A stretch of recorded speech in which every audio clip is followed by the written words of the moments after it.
మన Varahi sales grand festive celebrations ప్రతి 10,000 రూపాయల కొనుగోలుపై ఒక బంగారు నాణెం ఉచితం. ఈ ఆఫర్ జనవరి 15 వరకు మాత్రమే.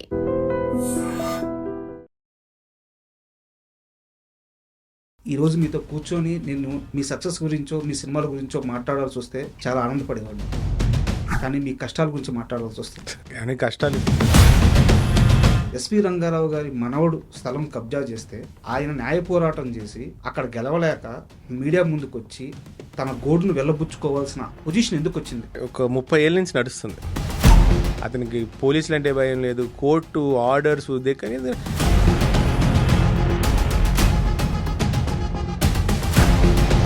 ఇంజక్షన్ ఆర్డర్ ఆల్రెడీ అమల్లో ఉంది. అతను ఎలాంటి బిల్డింగ్స్ కట్టకూడదు, బట్ కన్స్ట్రక్షన్ చేస్తున్నారు. మీరు వెళ్ళి యాజ్ ఎ లా ప్రకారం ఫైట్ చేస్తున్నారు. ఈ గ్యాప్లో ఒక అడిషనల్ ఎస్పీ మిమ్మల్ని వాళ్ళ ఆఫీస్కి పిలిచి మీకు వార్నింగ్ ఇవ్వడం ఏంది? నాకు రైట్ లేదని, నేను ఆ సైట్లోకి వెళ్ళకూడదని, నేను వెళితే నన్ను ఎస్వి రంగారావు గారి మనవడు ఆయన్ని పిలిచి ధమ్కీలు ఇవ్వడం ఏంది? ఆయన హ్యుమానిటేరియన్ గ్రౌండ్స్లో మీ పక్క మాట్లాడగలం, లా మీ పక్క లేదంట. ఇప్పుడు మార్కెట్ ప్రకారం ఎంత ల్యాండ్ ప్రకారం అయితే అప్రాక్సిమేట్లీ లైఫ్లో చాలా లేటుగా మీకు క్లారిటీ వచ్చిందా? రకరకాల మైండ్ సెట్ మారిపోవడం. ఇప్పుడు ఒక పేర్లు వద్దులేని కొంత డైరెక్టర్స్ దగ్గరికి వెళ్తే నువ్వు నిజంగానే ఆయన మనవడువా? తాతగారు చనిపోయే ముందు బాగా తాగాడు, ఇంట్లో గొడవ పడ్డాడు. నానమ్మ ఆయన చనిపోయిన తర్వాత ఆయన శవాన్ని చూడడానికి ఎవరిని లోపలికి రానివ్వలేదు. వాళ్ళ గురుస్వామి సంథింగ్ ఎవరు ఒక ఆయన ఉంటాడు, ఆయన వచ్చి చూస్తే తన భర్త బతకతాడని ఆమె నమ్మింది. ఇలా ఒక స్టోరీ అయితే వైరల్ అవుతూ ఉంది. అసలు నిజమేం జరిగింది? ఆ మనిషి చనిపోయి ఇప్పటికీ 51 years అయింది. ఇదే నిజమైతే ఎప్పుడు వచ్చేది కదండి ఇదే న్యూస్ బయటకి. ఇప్పుడు ఏమైపోయిందంటే ఎక్కువ అయిపోయారండి. ఎందుకు ఆయన మీద ఈ రకమైన పుకార్లు? మనిషి లేనప్పుడు మనిషి గురించి మాట్లాడే గొప్పలతో పాటు టీఆర్పీ రేటింగ్స్ కోసం చేసేవాళ్ళు ఎక్కువైపోయారు. వాళ్ళు ఎస్వి రంగారావు గారి మనవడు ఎస్వి రంగారావుని అవమానించిన వాళ్ళందరూ కూడా పెద్ద డైరెక్టర్సే కదా. ఇవాళ ఇండస్ట్రీలో పెద్ద డైరెక్టర్. ఎందుకు మీరు పేర్లు పెడితే కొంచెం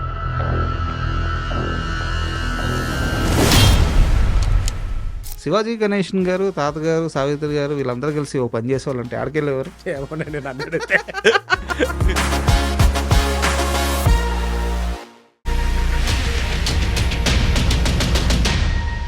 hi, welcome to my show.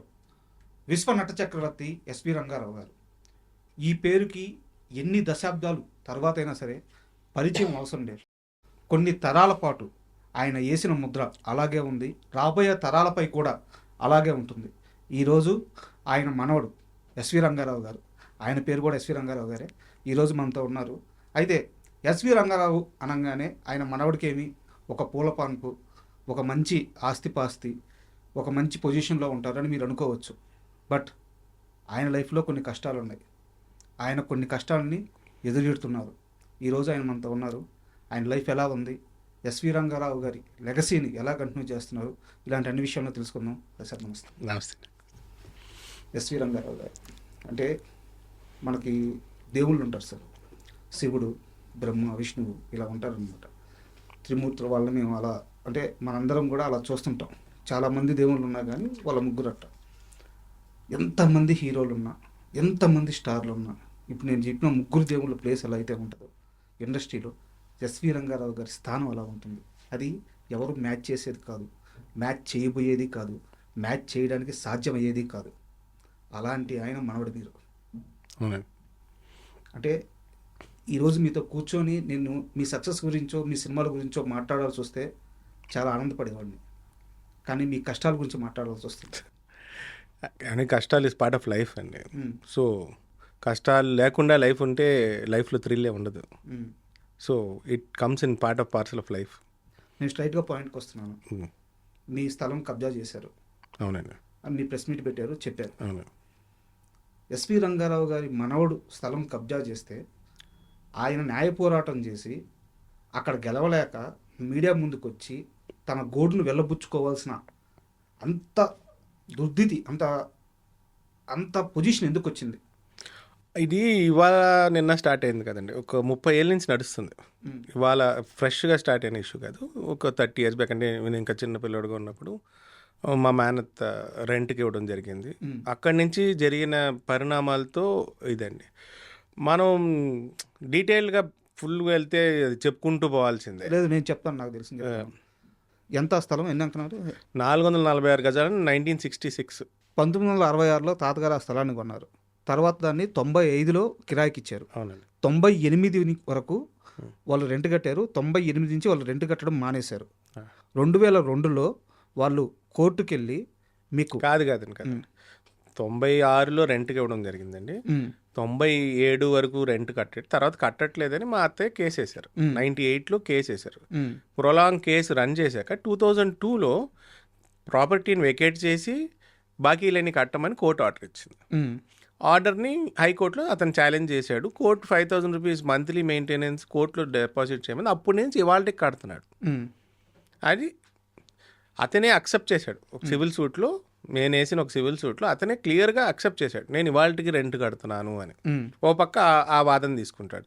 అలాగే 2005లో మేము అమ్మేసినట్టు, అంటే నేను, మా బ్రదర్, మా సిస్టర్ అమ్మేసినట్టు ఒక ఫేక్ డాక్యుమెంట్ సృష్టించాడు. 2005కి మా సిస్టర్ పెళ్ళి అయింది. మా సిస్టర్ ఢిల్లీ వెళ్ళిపోయింది. నేను హైదరాబాద్ వచ్చేసాను. మా అన్నయ్య ఏలూరులో ఉన్నాడు. మేము రిజిస్ట్రేషన్ చేయట్లేదు, సేల్ డీడ్ చేసాము అనేది అతని వాదన. కోర్టుకి వెళ్ళాడు. కోర్టులో కేసు వేస్తే కోర్టులో నోటీస్ సర్వ్ చేయమంటారు. జనరల్గా ఏ కోర్టులో మీరు ఏ కేసు వేసినా కన్సర్న్ పార్టీకి నోటీస్ వచ్చారు. డాక్యుమెంట్లో చూపించేదేమో మా మెడ్రాస్ ప్రాపర్టీ డాక్యుమెంట్ అడ్రస్ ఇస్తాడు. ఇక్కడ నోటీసెస్ ఏమో సికింద్రాబాద్లో ఏదో ఒక అడ్రస్కి సర్వ్ అవుతాయి. ఫేక్ నోటీసులు అంటే అడ్రస్ మీకు తెలియదు, మనకు అసలు విషయం తెలియదు. 2007 ఆ టైంలో 2007-8లో మామూలుగా ఇవన్నీ మేము చిన్నపిల్లలు కాబట్టి మా అత్తయ్యలు చూసుకుంటూ ఉన్నారు. సడన్గా వన్ ఫైన్ డే వాళ్ళు యూఎస్ నుంచి వచ్చాక ట్యాక్స్ కట్టడానికి వెళ్తే, ఎవరు మీ ప్రాపర్టీ కాదు కదండి, శ్రీనివాస్ గారి ప్రాపర్టీ, మీరు ట్యాక్స్ కట్టడం ఏంటి అని అడిగారు. అప్పుడు మనకు విషయం తెలిసింది. అది ఎప్పుడైతే మేము అమ్మేసినట్టు డాక్యుమెంట్ ఉందో, మేము కంపల్షన్తో మేము పార్టీ అయ్యి మేము క్రిమినల్ కంప్లైంట్ రేస్ చేయడం జరిగింది. 2008లో ఒక ఎఫ్ఐఆర్ బుక్ అయింది. ఎఫ్ఐఆర్ బుక్ అయిన తర్వాత ఇన్వెస్టిగేషన్ తెలిసిందే కదా, నడుస్తుంది. తర్వాత కోర్టు వారు ఏం చేశారంటే ఫారెన్సిక్ ల్యాబొరేటరీకి మన సంతకాలు వెరిఫై చేయమని, ఆ డాక్యుమెంట్లో ఉన్న సంతకాలు మన కోర్టులో కొన్ని సంతకాలు పెట్టమన్నారు. మేము కోర్టులో అన్ని సంతకాలు పెట్టడం జరిగింది. 2017లో అది ఎవిడెన్స్ వచ్చింది. ఫారెన్సిక్ రిపోర్ట్లో సంతకాలు మాయి కాదు, ఫోర్జ్డ్ సంతకాలు అనేది తేలిపోయింది. ఓకే. ఆ తర్వాత 2017లో 390 ఆఫ్ 2017 కింద ఒక ఛార్జ్ షీట్ ఫైల్ అయింది. కోర్టులో ప్రజెంట్ చేశారు. అక్కడి నుంచి ట్రయల్ నడుస్తుంది. ఇది ప్రాసెస్. ఈ లోపల అక్కడ ఎలాంటి కట్టడాలు కట్టకూడదు, సేల్స్ ఉండకూడదు అని చెప్పేసి అది మొన్న వచ్చింది. అది ఏంటంటే అంతకుముందు ఒక ఇల్లు ఉండేదండి. ఇదంతా జరుగుతున్న తర్వాత ఇప్పుడు ట్రయల్ ఎప్పుడు జడ్జ్మెంట్ వస్తుంది అని మనం వెయిట్ చేస్తున్న టైంలో ఎప్పుడు ట్రాప్ చేసాడో మా బ్రదర్ని ట్రాప్ చేయడం జరిగింది. ఓకే. నేను ఇందాక తన కారణాలు తనకున్నాయి, తను ఏం చెప్పట్లేదు. నేను అడిగితే 30 ఏళ్ళ నుంచి నడుస్తుంది, మనకి ఇంకేం పడతాం, ఆ కోర్టు ఖర్చులు ఈ ఖర్చులు తప్ప ఏం మిగలట్లేదు అన్నట్టు మాట్లాడుతుంటే ఏం చెప్పట్లేదు. కరెక్ట్గా చూస్తే ఈ ఏదైతే ఛార్జ్ షీట్ అయిపోయి అతను శిక్ష పడుతుంది, మనకు ప్రాపర్టీ హ్యాండ్ అవుతుంది అనుకున్న కేసుని వాళ్ళిద్దరు కాంప్రమైజ్ అవ్వడం జరిగింది. వన్స్ ఆ విషయం తెలియంగానే అడిగాను, మా ఆవిడ సరిగ్గా సమాధానం చెప్పట్లేదు. సరే వెంటనే నేను వెళ్ళి ఫ్రెష్గా కంప్లైంట్లు ఇస్తూ వచ్చా. ఫ్రెష్గా కంప్లైంట్లు ఇస్తుంటే ఎక్కడ ఏ రెస్పాన్స్ రావట్లే. సరే వెంటనే సివిల్ సూట్ ఒకటి వేసాం 163/2024. అందులో జూలై 18th ఏదైతే తాతగారు ప్లస్ మా నాన్నగారు చనిపోయిన రోజు జడ్జి గారు అసలు ఏ ఆర్డర్ ఇవ్వనన్నారు. అంటే ఆవిడ ఈ రోజు ఈ కేసు వినడమే మనకి చాలా బాధాకరమైన విషయం. ఇవ్వనని 19th జూలై, ఆ నెక్స్ట్ డే ఏది కట్టకూడదు, ఏది అమ్మకూడదు, ఇంజక్షన్ ఆర్డర్ ఇచ్చేసారు. అంటే 2024 నేను అనేది. ఆ తర్వాత అప్రోచ్ అయితే సిసిఎస్ వాళ్ళు ఒక కేసు రిజిస్టర్ చేశారు. తర్వాత మొన్న 9th మంత్లో నాంపల్లి పిఎస్లో ఒక కేసు రిజిస్టర్ అయింది. ఏదైనా కోర్టు ఆర్డర్స్ని వైలేట్ చేస్తున్నారని నేను రిపీటెడ్గా వెళ్ళి నేను అక్కడ పని ఆపిస్తుంటే గొడవ జరుగుతుంది కదండి ఆటోమేటిక్గా. దాని మీద 2 పార్టీలను పిలిచి కౌన్సిలింగ్ చేసి విషయం చెప్పాం. సో మనం అలాగా ఆర్డర్స్ తెచ్చుకోవడం జరిగింది. అది ఇంప్లిమెంట్ అవ్వట్లే. మీకు out and out right that fellow doesn't have any, ఎలా చెప్పాలంటే ఏ ఒక్క మినిమం ఇది కూడా మెయింటైన్ చేయట్లేదండి. అతనికి పోలీసులు అంటే భయం లేదు, కోర్టు ఆర్డర్స్ కానీ ఎందుకంటే అతను లాబీయిస్ట్ లాగా లాబీ చేసుకుంటుంటే ఎవరో ఒక చోట కాంప్రమైజ్ అయిపోతున్నారు. మనకు అన్యాయం జరుగుతుంది, అంతకనే ఏం లేదు. అంటే ఇక్కడ మీ బ్రదర్ కాంప్రమైజ్ అయ్యి తను ఏమన్నా అమౌంట్ తీసుకున్నారా? అది ఇప్పుడు దాకా క్లారిటీ లేదండి. ఆలు ఏ మూవీ ఇప్పుడు దాకా ఇంత కేసు ఒక 1.5 year నుంచి నడుస్తున్నా జనరల్ కాంప్రమైజ్ ఒక ఎంఓవి ఉంటుంది. ఆ ఎంఓవి పబ్లిష్ చేయాలి. మా వాడు ఏమీ తీసుకోలేదంటాడు. అతనేమో ఉన్నది అని అతను కమిట్ అవ్వట్లేదు. ఎక్కడ కోర్టులో సబ్మిట్ చేయట్లే. అతను అసలు నా కేసే నిలబడదని ఒక కొత్త రూల్ ప్రకారం వేసాడండి. ఓకే. అతను వేసిన పిటిషన్ కోర్టు కొట్టేయడం కూడా జరిగింది. కేసు చెల్లదు అని మీరు ఈ స్టేజ్లో చెప్పడానికి లేదు. It is a long debatable issue. అతను టైం ల్యాప్స్ అయిపోయిన టైం తర్వాత వీళ్ళు కేసు వేస్తే చెల్లదు అనే ఒక క్రైటీరియా తీసుకున్నాడు. ఓకే. కానీ మన న్యాయశాస్త్రం ప్రకారం ఒక రూల్ ఉందండి. ఎనీ సివిల్ డిస్ప్యూట్కి 3 years లోపలే అపీల్కి వెళ్ళాలి. కానీ సివిల్ డిస్ప్యూట్లో ఎప్పుడైతే క్రిమినల్ ఇంటిమినేషన్ ఉంటుందో, క్రిమినల్ ఆస్పెక్ట్స్ ఉంటాయో దానికి టైం లిమిట్ లేదు. ఓకే. మనం ఆ క్లాస్ తీసుకుని మనమే ఫైల్ చేయడం జరిగింది. నిన్నటి ఒక లాస్ట్ వీక్ కూడా హైకోర్టుకి వెళ్ళి మళ్ళీ పిటిషన్ వేసుకున్నాం. హైకోర్టు నుంచి మళ్ళీ స్టే ఆర్డర్ వచ్చింది. అతను పని చేయనివ్వకుండా జిహెచ్ఎంసీఓలో ఆపాలని మళ్ళీ ఆర్డర్ వచ్చింది. ఓకే. ఇక్కడ నాకు అర్థం కాని విషయం ఏంటంటే ఇంజెక్షన్ ఆర్డర్ ఆల్రెడీ అమల్లో ఉంది. అతను ఎలాంటి బిల్డింగ్స్ కట్టకూడదు, బట్ కన్స్ట్రక్షన్ చేస్తున్నారు. మీరు వెళ్ళి యాజ్ ఎ లా ప్రకారం ఫైట్ చేస్తున్నారు. ఈ గ్యాప్లో ఒక అడిషనల్ ఎస్పీ మిమ్మల్ని వాళ్ళ ఆఫీస్కి పిలిచి మీకు వార్నింగ్ ఇవ్వడం ఏంది? ఇది ఏంటంటే అండి, మనం ఎవరినో ఒకరు తీసుకెళ్ళి ఆపుతూ ఉంటాం. అవును. అదేమో ఆ లా అండ్ ఆర్డర్ సిచ్యువేషన్ అంటారు. నేను 2 సార్లు అడిగాను సిఐ గారిని కానీ ఎస్ఐ కానీ, సార్ మేము వెళ్ళి ఆపితే లా అండ్ ఆర్డర్ అంటారు, మిమ్మల్ని ఆపమంటే మీకు ఆర్డర్స్ లేవంటారు. ఒక సింపుల్ క్వశ్చన్ అండి. ఒక కోర్టు ఆర్డర్ ఇచ్చింది. కోర్టు ఆర్డర్ని ఎవరు ఫాలో అవ్వకపోయినా it is not a civil matter, it is a criminal matter. ఈ పాయింట్లో మాట్లాడితే ఇది ఓవరాల్ సివిల్ అంటారు. ఫోర్జ్డ్ డాక్యుమెంట్ మీదే కదా అంత ఆర్డర్ వచ్చింది. దట్ ఆర్డర్ ఫోర్జరీ అయిపోయింది అని ఆల్రెడీ ఒక పోలీస్ రిపోర్ట్ ఉంది కదా. అవును. దాని ప్రకారం యాక్ట్ చేయమంటే ఇది సివిల్ మ్యాటర్, మాకు డ్యూరిస్ట్రిక్షన్ లేదంటాడు, మీరు వెళ్ళకూడదు అంటాడు. అలాగా ఇప్పుడు ఆలు ఆపట్లేదండి. కోర్టు ఆర్డర్ ఇచ్చినప్పుడు ఫస్ట్ ఫ్లోర్ కన్స్ట్రక్షన్ జరుగుతుంది. ఇప్పుడు ఫినిషింగ్ స్టేజ్లో ఉంది. అతను ఎక్కడ ఆగలేదు. ఇవాళకి ఆగట్లేదు. 1 నేను మళ్ళీ వెళ్ళి పని ఆపిచ్చానని. పని ఆపిచ్చి నేను పోలీసులకు చెప్పాను, నేను వెళ్ళి ఆపిస్తాను, ఎందుకంటే మీరు ఆపించట్లే. అతను ఆపమని చెప్పి సిఐ గారు చాలాసార్లు చెప్పాడు, కానీ అతను ఆపట్లే. ఏం వార్నింగ్ ఇచ్చారు మీకు? ఆయన నాకు రైట్ లేదని, నేను ఆ సైట్లోకి వెళ్ళకూడదని, నేను వెళితే నన్ను అరెస్ట్ చేస్తానని, నాన్ బెయిలబుల్ అఫెన్సెస్తో నన్ను లోపల తోస్తానని బెదిరించడం జరిగింది. ఆ నైట్ 10:15కి ఎఫ్ఐఆర్ ఫైల్ చేశారు. ఏ ఇన్వెస్టిగేషన్ ఆఫీసర్ అండి 7 o'clock పిలిచేసి నాకు వార్నింగ్ ఇచ్చి, నా పేరు మీద, మా సిస్టర్ పేరు మీద మా 2 అడ్వకేట్స్ వచ్చారు, ఇలా బెదిరిస్తున్నారని నేను చెప్తే, నా 2 అడ్వకేట్స్ కుమార్ గారు, బాలాజీ గారిని కేఎల్బి లా ఫామ్ నుంచి వాళ్ళిద్దరు వస్తే, నా పేరు మీద, మా సిస్టర్ పేరు మీద, మా అడ్వకేట్స్ 2 పేరు మీద కేసు బుక్ చేశారు. ఏమని? వాళ్ళ వాచ్మెన్ కొట్టామని, 6 కంప్యూటర్లు దొంగతనం జరిగిందని, కెమెరాలు పగల కొట్టామని. అంటే ఒక అండర్ కన్స్ట్రక్షన్ సైట్లో 6 కంప్యూటర్లు ఎందుకు ఉంటాయండి? బేసిక్ నాలెడ్జ్ అండి. అంటే అతను ఏది చెప్తే అది వేసాడమే. అందుముందు ఒక ఎఫ్ఐఆర్ కట్టారు. అందులో ఏం చెప్పారు? వాళ్ళ వాచ్మెన్ నేను కిడ్నాప్ చేశాను అంటాడు. కానీ మళ్ళీ వాచ్మెన్ ఎక్కడి నుంచి వచ్చాడు? కిడ్నాప్ అయిన వాచ్మెన్ ఎలా వచ్చాడు?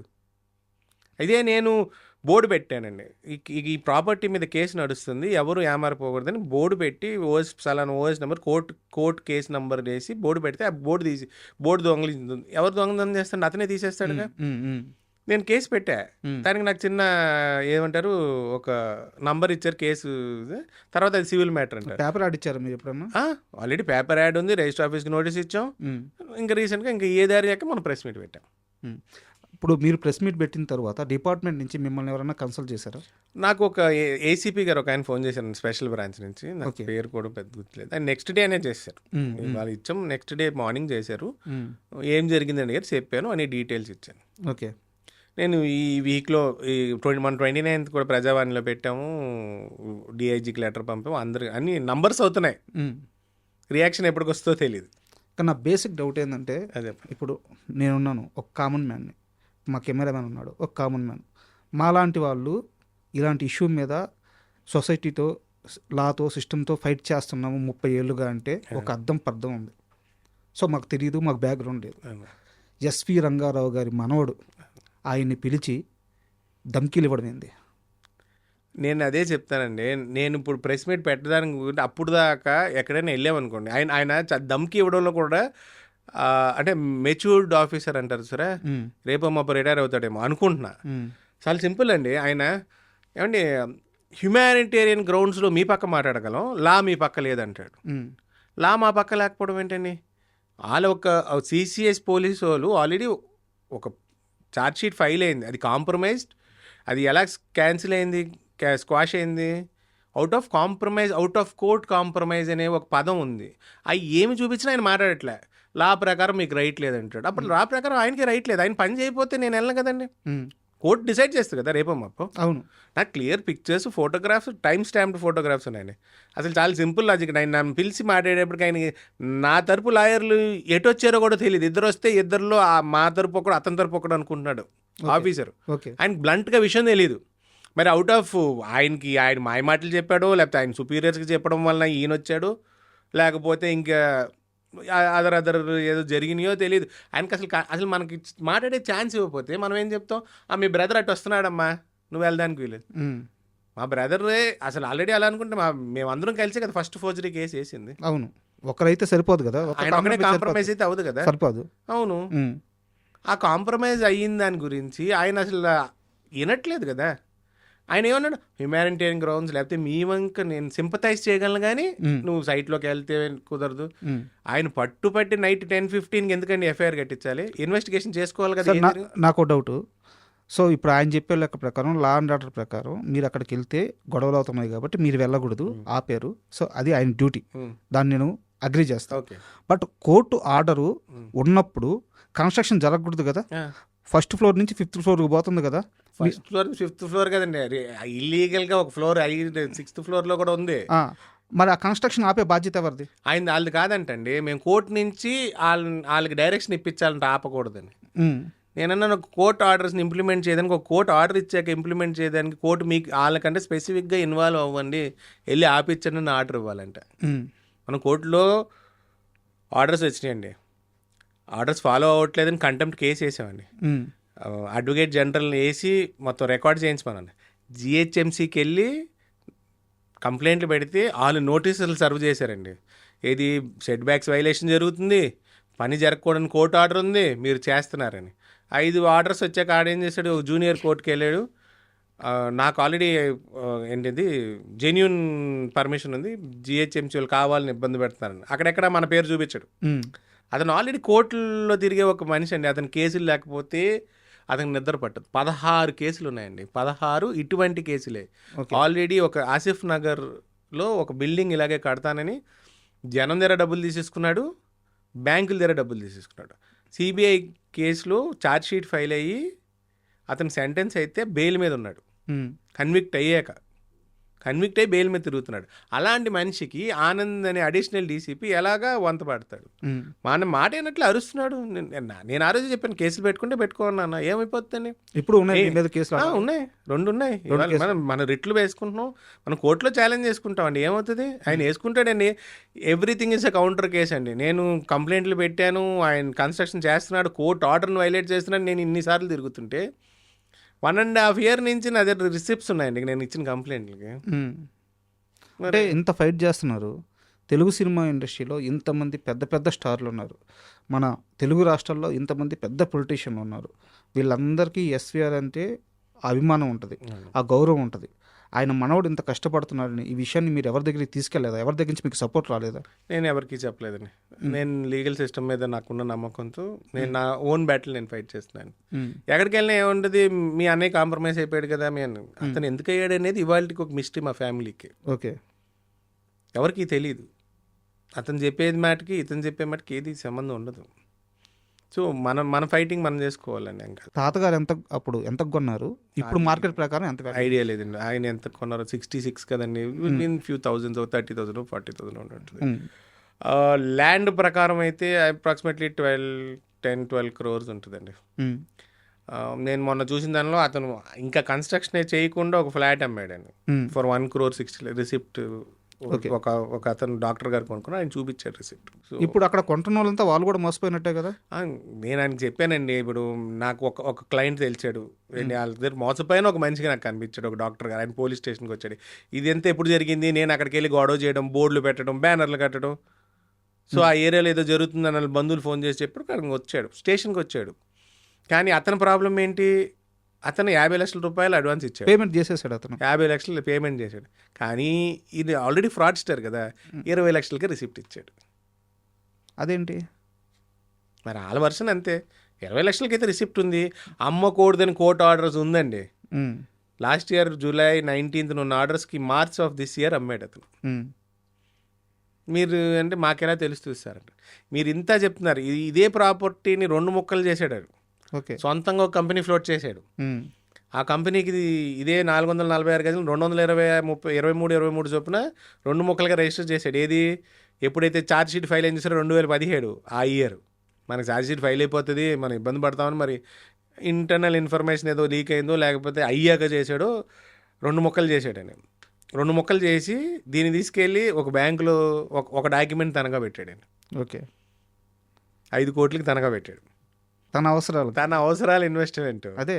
మళ్ళీ ఏం చేశాడు, మళ్ళీ మొన్న 2022-23లో అతనే క్యాన్సిలేషను, అతనే డాక్యుమెంట్ ఇది రిటర్న్కి ఆ కంపెనీని ఫ్లోట్ చేసిన కంపెనీని మూసేసి డాక్యుమెంట్ క్యాన్సిల్ చేసేసి ఫ్రెష్గా పర్మిషన్ అప్లై చేశాడు. ఓ, ఎట్ట బోధిస్తున్నారండి, నాకు తలబోతుంది. మీరు నన్ను అడుగుతారండి, రిజిస్టర్ ఆఫీస్లో ఎలా రిజిస్టర్ చేశారంటే ఒక పీపీ గారు ఆ కేసులు ఏ స్టేజ్లో లేదు, ఎవరు ఏం పట్టించుకోవట్లేదు, సో మీరు రిజిస్టర్ చేయొచ్చు అంటే జిహెచ్ఎంసీకి 10% మార్టిగేజ్ రిజిస్ట్రేషన్ అయిపోయింది. అదే వెబ్సైట్లోకి మీరు వెళ్ళి ప్రొహిబిటెడ్ ప్రాపర్టీ లిస్ట్లో చూసుకున్నాం, ఇందులో ఒక మొక్క ఉంటుంది. ఖచ్చితంగా ఉంటుంది కదా అది. ఉంది ఉంది నా దగ్గర ఆ రికార్డు కూడా ఉంది. మరి ఆ లెక్క ప్రకారం అసలు ప్రొహిబిటెడ్ ప్రాక్టీస్ ఇప్పుడు రెవెన్యూ ఇన్వాల్వ్ అంటే ఎంఆర్ఓ దగ్గరికి వెళ్తే మాకు సంబంధం లేదండి. కోర్టు నుంచి ఎక్కడికి వెళ్ళి మీరు కోర్టు నుంచి డైరెక్షన్ వచ్చి 10 రోజులు అయిందండి హైకోర్టు నుంచి. నేను అన్ని ఆఫీసులు తిరుగుతున్నాను, ఎవరు ఆఫీసర్లు కూడా దొరకట్లేదు. సో బాగా ఇబ్బంది పడుతున్నారు ఈ విషయం. తప్పదండి. ఇప్పుడు నాలో ఒక ఇది ఉందండి, నేను ఏదైనా మొదలెట్టాను అనుకోండి, అది హిట్ అయినా ఫ్లాప్ అయినా మనకి ఉండదండి. మనం పని పట్టుకుంటే అది పూర్తి చేయాలి అంతే. అంటే నేను కాస్త ఈ ప్రాపర్టీ విషయం నుంచి పక్కకు వస్తున్నాను. మీరు ఇంత పెద్దగా ఉన్నారు, మరేం చిన్న అని పిలుస్తారండి మిమ్మల్ని? నేను ఇంట్లో 2వ కొడుకుని కదండి. మా వాడిని పెద్ద అంటారు, బాబాజీ అంటారు, నన్ను చిన్న అంటారు, చిన్నబాబు.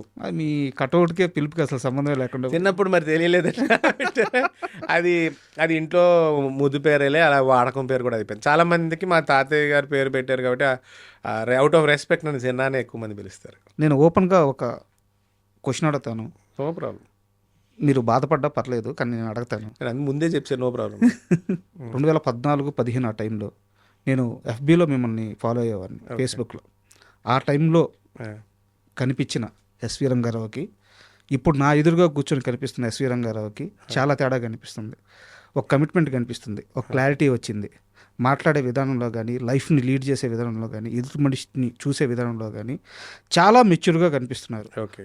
బట్ ఆ టైంలో మీ పోస్టులు చూసినా అండ్ మీ లైఫ్ స్టైల్ చూసినా నాకు ఎక్కడా కూడా ఒక ఎస్విఆర్ మనవడికి ఉండాల్సినంత కమిట్మెంట్ కానీ, అప్రోచ్ కానీ తగ్గినట్టు అనిపించింది.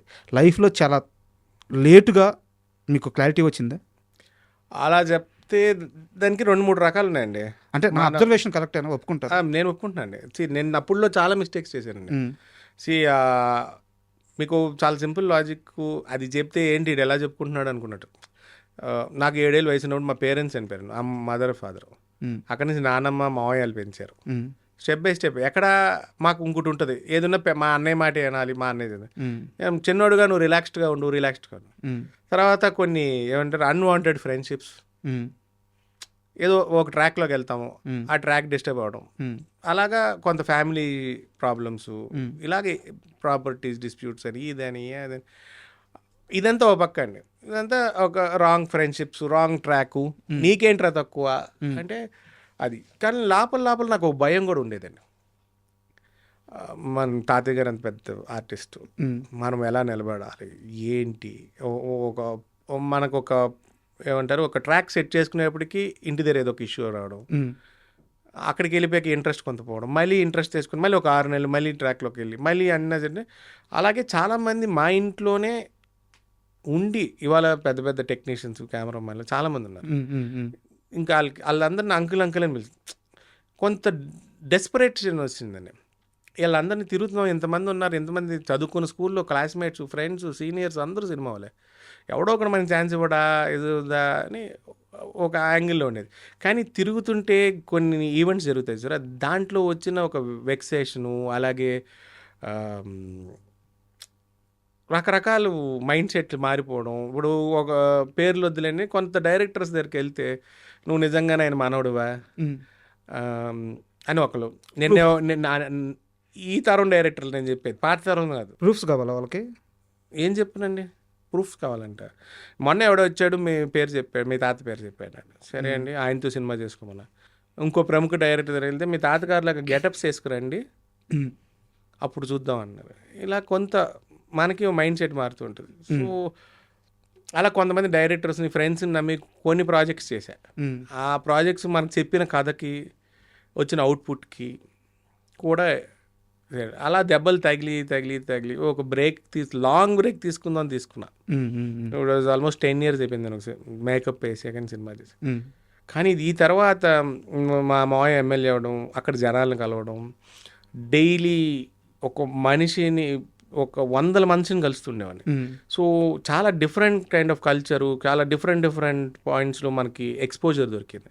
అది అంతకుముందు లేదు.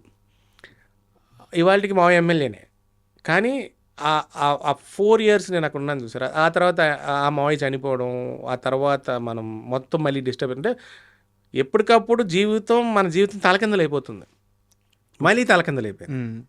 సరే ఇప్పుడు మళ్ళీ ఆయన ఇంకో మావయ్య గెలిచారు. ఓకే, ఆల్ ట్రాక్లో ఉన్నా. కానీ నేను ఇప్పుడు ఈ ప్రాపర్టీ ఇష్యూ వచ్చింది. 2 years నుంచి నేను ఈ గొడవలోనే ఉన్నా. అంతే కదా ఇప్పుడు మీరు చెప్పారు. కానీ ఇవన్నీ కూడా ఇంటర్ కొలైడ్ అవుతూ వస్తుంది. ఎక్కడ ఒక ట్రాక్లో నేను కాన్సన్ట్రేట్ చేయడానికి నాకు కుదరట్లే. లైఫ్ అంతా అలాగే ఉంటుంది. ఇప్పుడు అడిషనల్గా మళ్ళీ నాకు పర్సనల్ ఫ్యామిలీ ఉంది, నాకు 3 కూతుర్లు. సో నాకు ఇంట్లో పెద్ద ఫుల్ సపోర్ట్ అండి. మా వైఫ్, నా 3 పిల్లలు కానీ, మా సిస్టర్ కానీ, మా బావగారు కానీ, వీళ్ళందరూ కూడా ఫుల్ వీళ్ళందరూ కోరిక ఎప్పటికోవడం మళ్ళీ నేను సినిమాలు చేస్తాను. ఎప్పటికెప్పుడు నేను రిటర్న్ రావాలి, సినిమాలు చేయాలి. కానీ ఇంత కన్ఫ్యూషన్లో నేను ఎక్కడా చేయకూడదు అనేది. మీరు ఇలాగే అప్పుడు ఇమ్మెచ్యూర్గా ఉన్నా అంటే అప్పుడు ఇంకా తెలియలే. అదే చెప్తున్నాను, మీరు అడిగే 2014లో ఎలక్షన్ అయ్యాక అక్కడికి వెళ్ళడం ఇట్ హెల్ప్ మీ అలాట్. అంటే అప్పటి వరకు ఇంపల్సివ్గా ఉండేవాడిని. చాలా మామూలు కోపం కాదు, చిన్న విషయానికి కూడా టక్మని కోపం వచ్చేస్తుంది. అరిచేస్తాను, తిట్టేస్తాను, రచ్చ చేసేస్తా. ఓవర్ ది ఇయర్ అక్కడ కూడా దెబ్బలు తగిలి ఒక గెలుపుని చూసాం కదా. అలా కాదండి, నేను 2-3 గెలుపులను చూసాను, అలాగే 2-3 ఓటములు చూసాను. కానీ ఎప్పటికప్పుడు పడీలేసి ఇంతకుముందు లైట్ తీసుకునేవాడిని. కానీ ఈ స్టేజ్లో పడితే ఇంకా రికవరీ ఉండదండి.